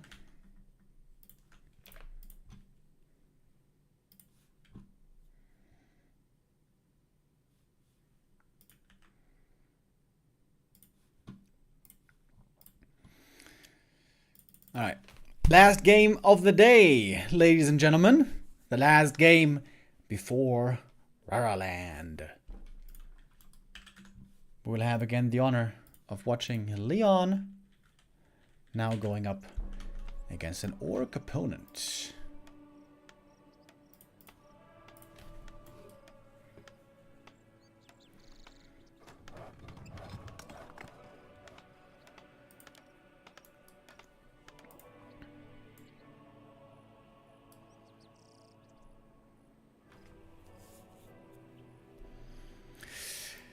This might be a stupid question, but could I enjoy going to Raraland next year with no knowledge about Warcraft 3? I never even played it and I just watched this stream a lot. Yeah, if you watch this stream a lot, I think you then have a pretty good understanding already of the game. Like, you might not be able to play all the strategies very well yourself and don't know all the ins and outs. But you know what the items do, you know what the heroes do, you know what the units do, you know what the tense moments are. Last year at Raraland, for example, we had some people there who literally never saw a game of that before. My girlfriend was one example. The girlfriends of some other dudes were an example. You know, that's a classic example, right? The girlfriend being dragged there and she doesn't understand at all what's going on the screen. But if you watch our streams, and then you pretty much know how the game works. And I would say then, once you know how the game works, roughly, yes, you can enjoy it.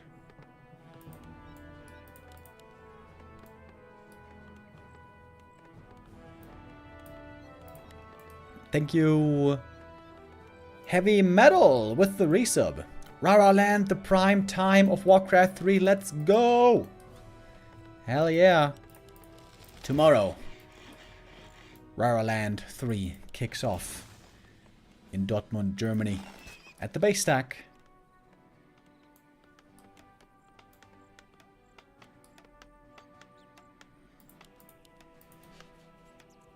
A player's forces are under attack.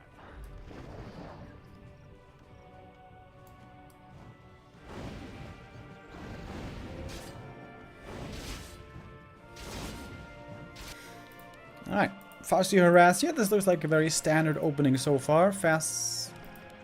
Well, it's not exactly standard actually. It's a Farseer fast tech into Headhunters. Normally against human, Orcs play a slower tech and more Headhunters at the start. Leon getting the Boots of Quel'Thalas, which is not a very good Archmage item.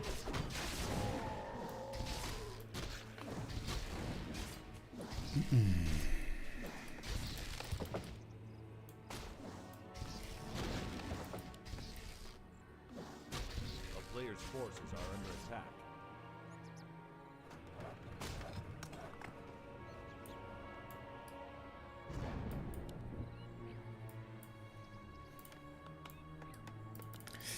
We get a fourth farm coming up for Leon. I think we saw him earlier. Wait, did we see him play here? We saw some human play here, and he just played one base against Orc. But Leon might be thinking about an expansion. Oh, Farseer. Trying to find the opponent. Oh, loses track of him though. Player's forces are under attack. Now he's caught the scent again of one footman at least. These footies down here hiding. They're distraction! They're just distraction! Because look at this! Mass militia! Oh, nice play by Leon. Moving to the other gold mine. And the Farseer has been fooled. Wasting his time. Not in the right spot. The wolf scouting here perhaps a little bit lacking. And that should be level 3 for the Archmage then. Good game by Leon so far.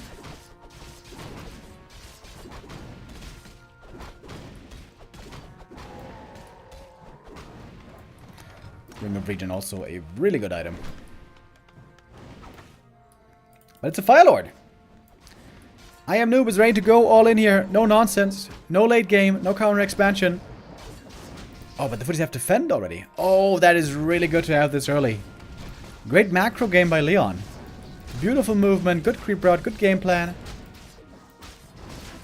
And the defend footies are difficult to bring down here by the Headhunter army. Even a deny on the footy. Oh my god. Hold on. I am noob has 0 experience. Can he deny this one? Ah, almost. He almost had the deny. Really good game here by Leon. Some herd peasants over here. No militia call yet. But there's still more footies joining from the main base. Oh, town hall now though. Getting attacked pretty heavily. This may have to be a cancel in the end. It's a lot of damage raining in. And cancel it must be. And there's not enough lumber right now to restart the town hall. But he's almost got enough. Plenty of peasants are on lumber. Oh, and there it is. Power build started again. With a ton of peasants. And this time, he doesn't have the damage for the cancel. In the meantime, we have Double Bestiary, Mass Raiders about to join.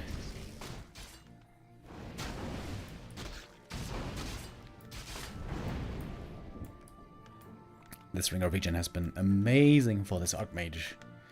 Slowly healing up over time, so valuable in the early game. Oh, and again the staff play. Finds another kill. That was the last Headhunter alive, now sent to the grave.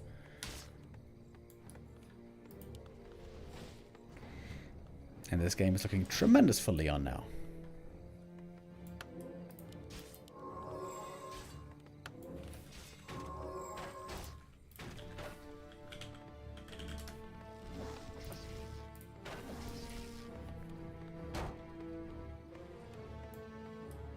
A player's forces are under attack.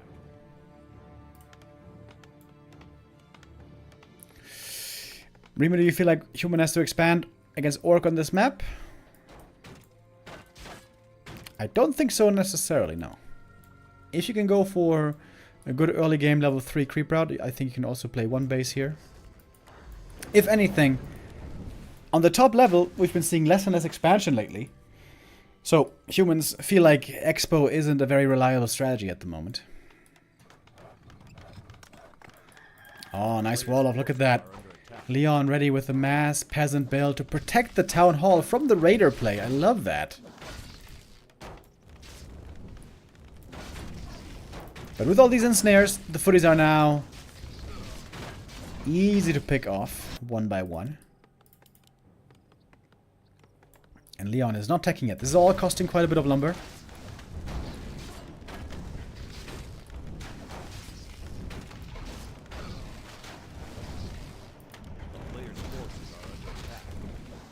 But the Orc hero is still only level 1. That's kind of crazy.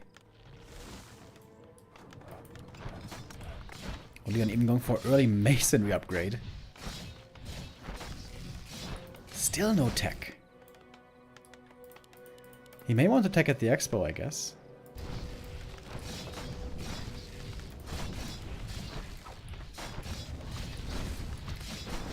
We don't have pillage yet somehow. Wait. I am new went for mass raiders but no pillage? Oh man. Maybe he forgot about it. That would certainly be quite helpful here.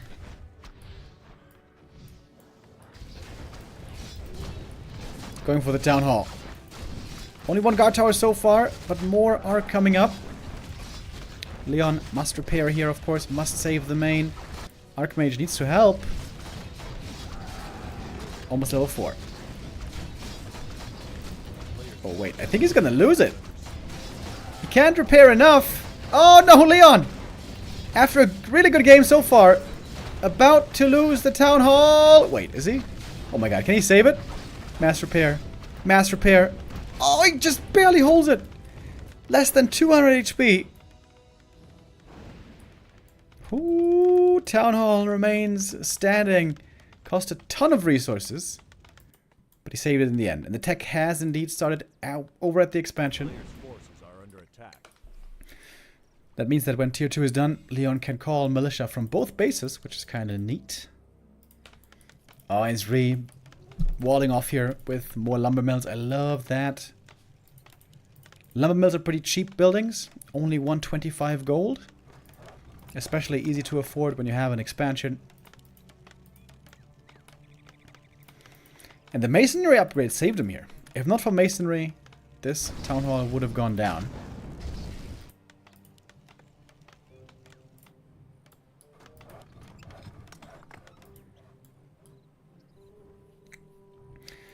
Yeah, no pillage was certainly an oversight. Pillage is very cheap. Only 75 gold. Definitely worth it with mass raiders.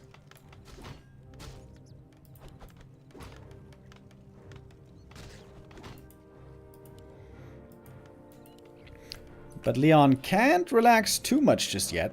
The mass raiders could still take out one of his expos, one of his bases rather. He's building a sixth lumber mill. Leon has 6 lumber mills this game. He's a lumberjack. He's a lumberjack jack. Alright, aim caught. He's gonna have to use the TP, but he's creating some more space here as well. Now we got tier 3 coming on the orc side.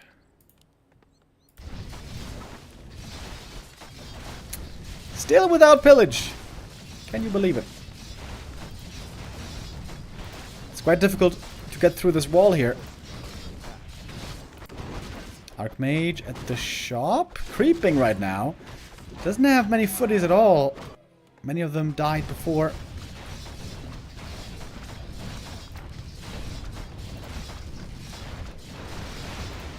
The tower is starting to do quite a bit of damage against these raiders, of course. Another guard tower about to finish. Leon has a ton of gold, so he's going to spend it right here at the camp. Got a TP, got a heal scroll, could also go for an invuln. Yeah, and the militia call. The militia call is here is so strong.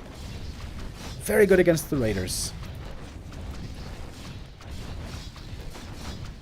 And now a TP finally with the AM level 4.6. Doesn't have an invuln, which is kind of surprising, but I guess he was slot starved. I am noob bouncing back and forth between the bases, hoping to find the one big weakness to exploit to get the lead in this game. Dude, how much more gold would he have had if only he had had pillage? Must be like a stupid amount by now.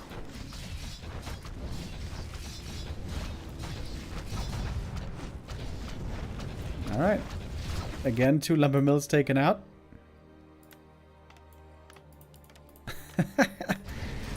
And the answer is always more lumber mills. More and more and more lumber mills.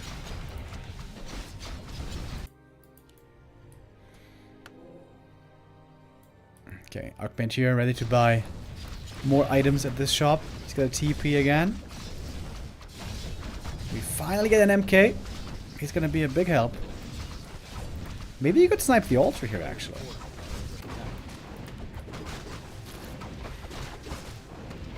Archmage also about to get level 5. Those level 3 water elementals would be very strong.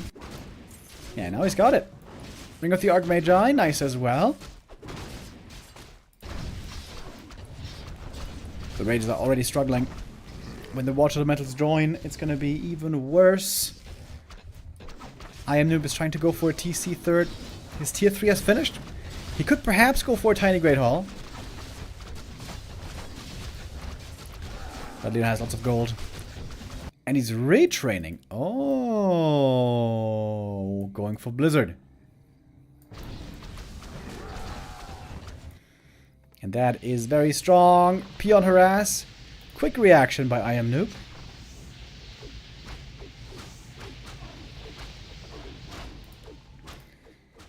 And here the TP back is forced.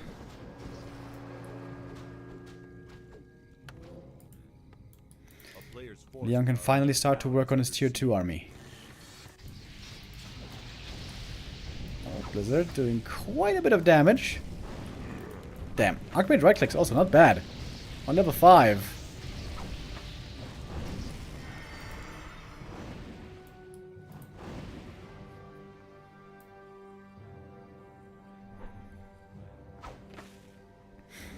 Gonna get caught here though.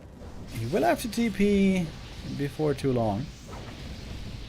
Oh, careful! Alright. Gets the kill. TP out. No shop yet for Leon is kind of weird. Seems like that would have been quite helpful. A player's forces are under attack. Do we have a tiny? No. Ah, but now we can afford it. It's only 600 gold. And... come on. There we go. Got it.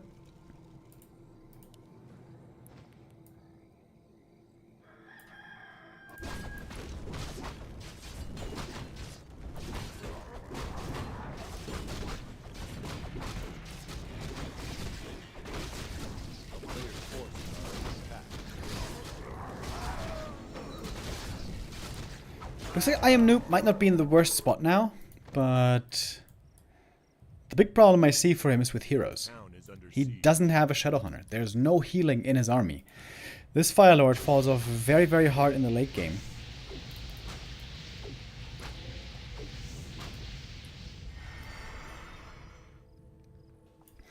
And the Archmage is creating more space as well. MK creeping up a bit. He's gonna scale sensationally, of course.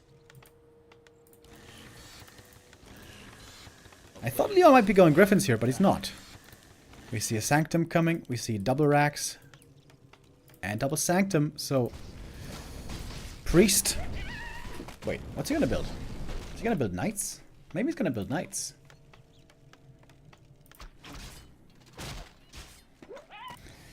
They are, of course, very good against Raiders.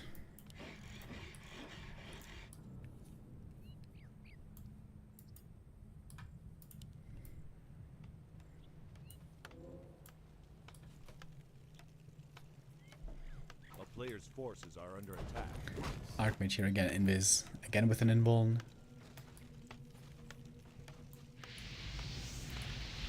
Okay, now we see long rifles being researched.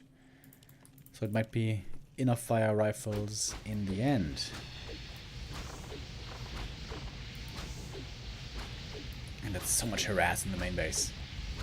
So much gold lost for I Am Noob.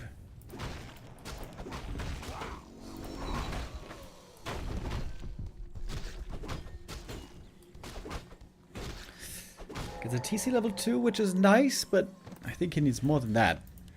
I think he needs like 3 hero levels now to have a chance. Against the big army that is going to soon be ready for Leon. So much gold on Leon's side. He lost a ton of buildings throughout the course of this game, but he also remade them quickly.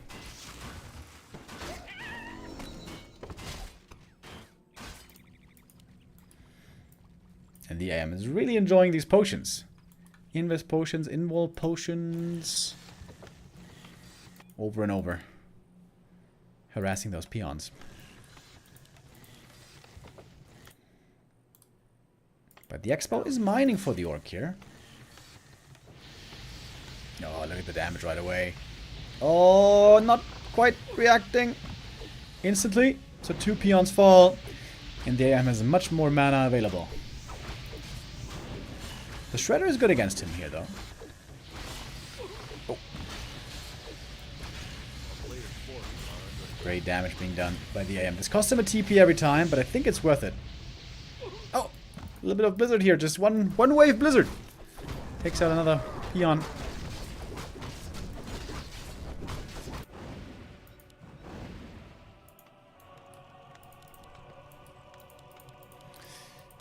Leon pumping out units.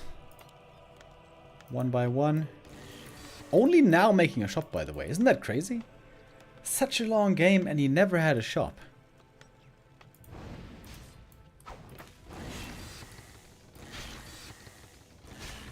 Oh, AM. A little afraid. TPing home. There is now a healer available. Oh, and that is the Paladin. That's a great hero to have. Master training is finished. Enough fire for the rifles is ready. And that is very, very strong indeed.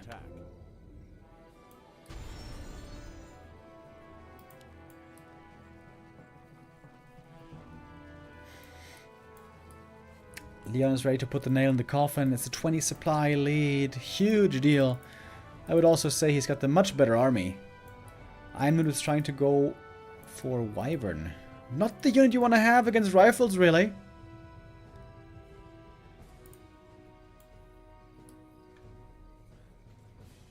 A player's forces are under attack. Death Ball by Leon. This is the first time this whole game where he's going for an actual, real attack. So far it's only been defense surviving. And then later on, little counter-attack maneuvers.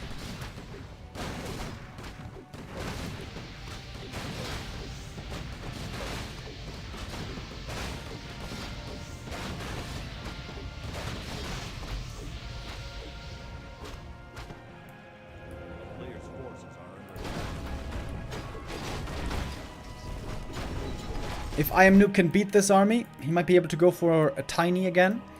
And then, if the levels are insane, perhaps there's a chance, but that's sort of ifs and maybes. Doesn't have a TP either. Ooh, no TP. But especially the two frontline heroes are very exposed. With a well-placed Stomp and Chain Lightning, I Am Noob could take out the Pally and the Mountain King, possibly. But he's going for the counter-attack.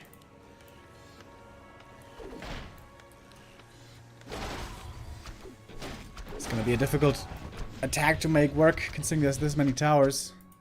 Did go for a new Tiny, by the way.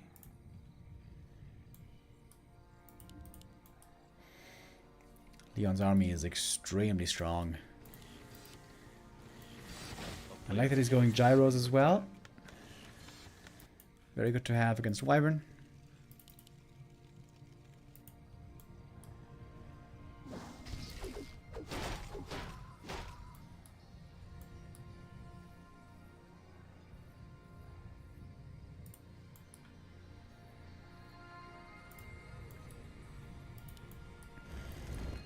MK leading the charge.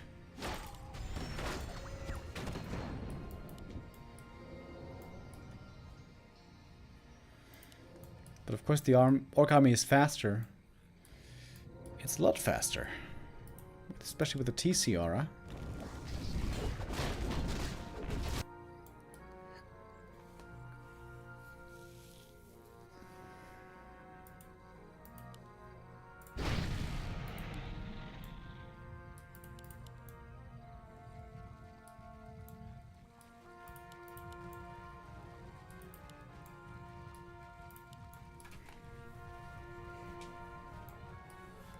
Player's forces are under attack. Philo has Soulburn. That could actually be sick against the Pally. Or against the Mountain King. But then again, I guess it can just be dispelled by the priests. I kind of forgot about that. Khadgar's Gem of Health. Not a bad item at all. TP home. And there must be a counter TP, surely. Good escape. Didn't lose anything.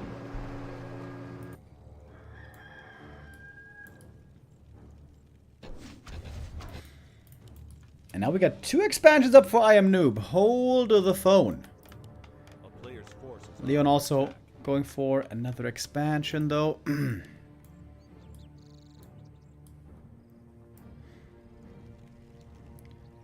Got the new TP.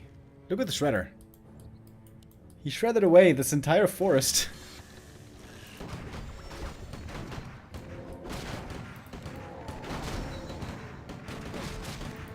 Amulet of Spell Shield can be pretty neat, I guess, against Chain Lightning, against Soulburn.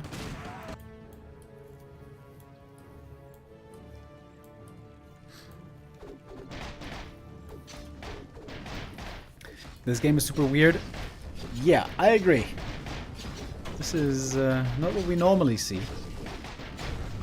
Twisted Meadows oftentimes makes for very unique games. This is certainly one of them.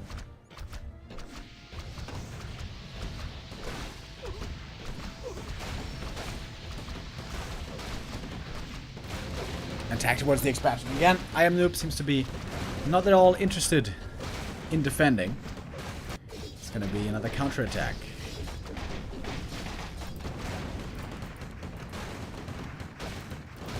We're gonna take out this base and then perhaps TP home. Well, the towers end up being cleared pretty quickly. With the shockwave, that makes sense. TP here.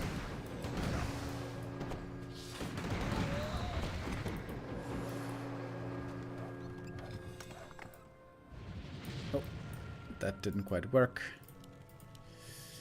I Am Noob is playing a game of whack-a-mole, but also he's getting whacked quite a bit today.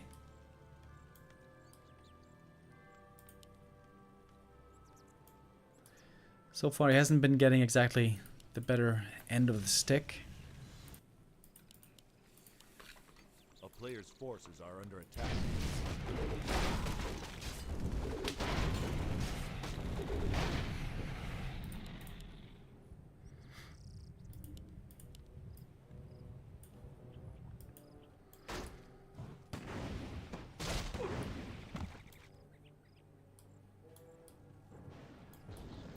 Push towards the main. We have a bunch of towers here. I Am Noob knows now. Leon made a whole bunch of towers everywhere, I guess.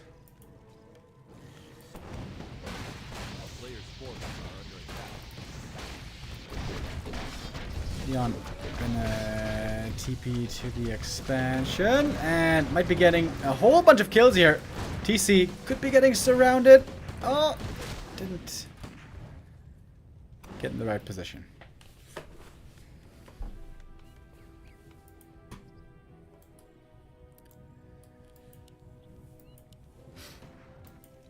We've seen tons of super exciting games on Twisted Meadows over the last few minutes. Gotta say, this game hasn't been that exciting. It's hard to imagine how I Am Noob is ever going to come back from this spot. He's got the TP. He can't escape. And indeed, he has to pull it.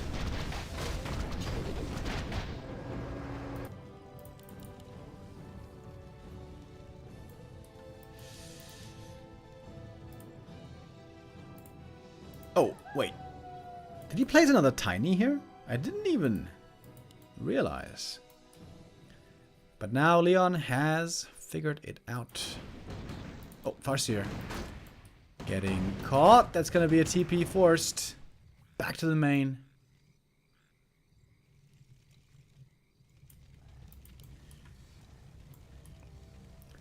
No shop here, unfortunately, for heal selves.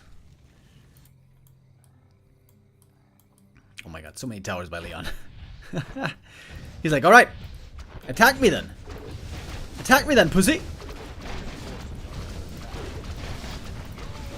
And he's attacking. Not sure if he's succeeding. We have 3 levels of masonry, by the way.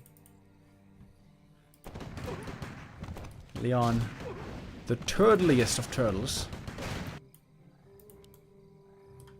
As we have another expansion coming up here. I Am Noob playing super lame-o hit and run mode. Just without pillage. I guess he forgot this game. Chat was wondering if he even knows that pillage exists. I would think so. Oh, the TC is dead. Okay, and I think we knew this game was over for a while. Leon does win this one. That's a little bit of redemption after the failure earlier against Happy, but that was also a close game, man. Pretty close game.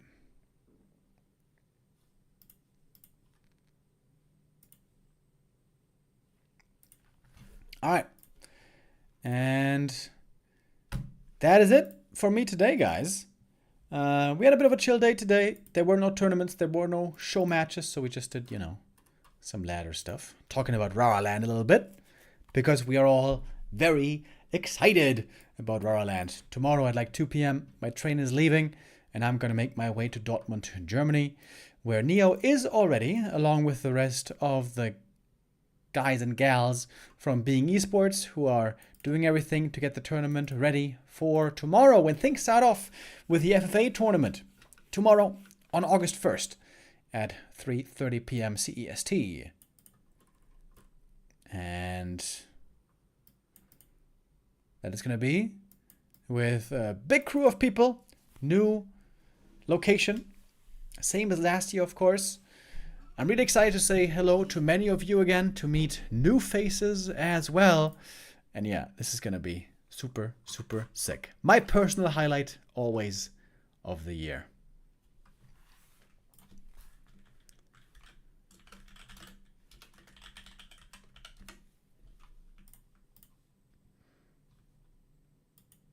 All right.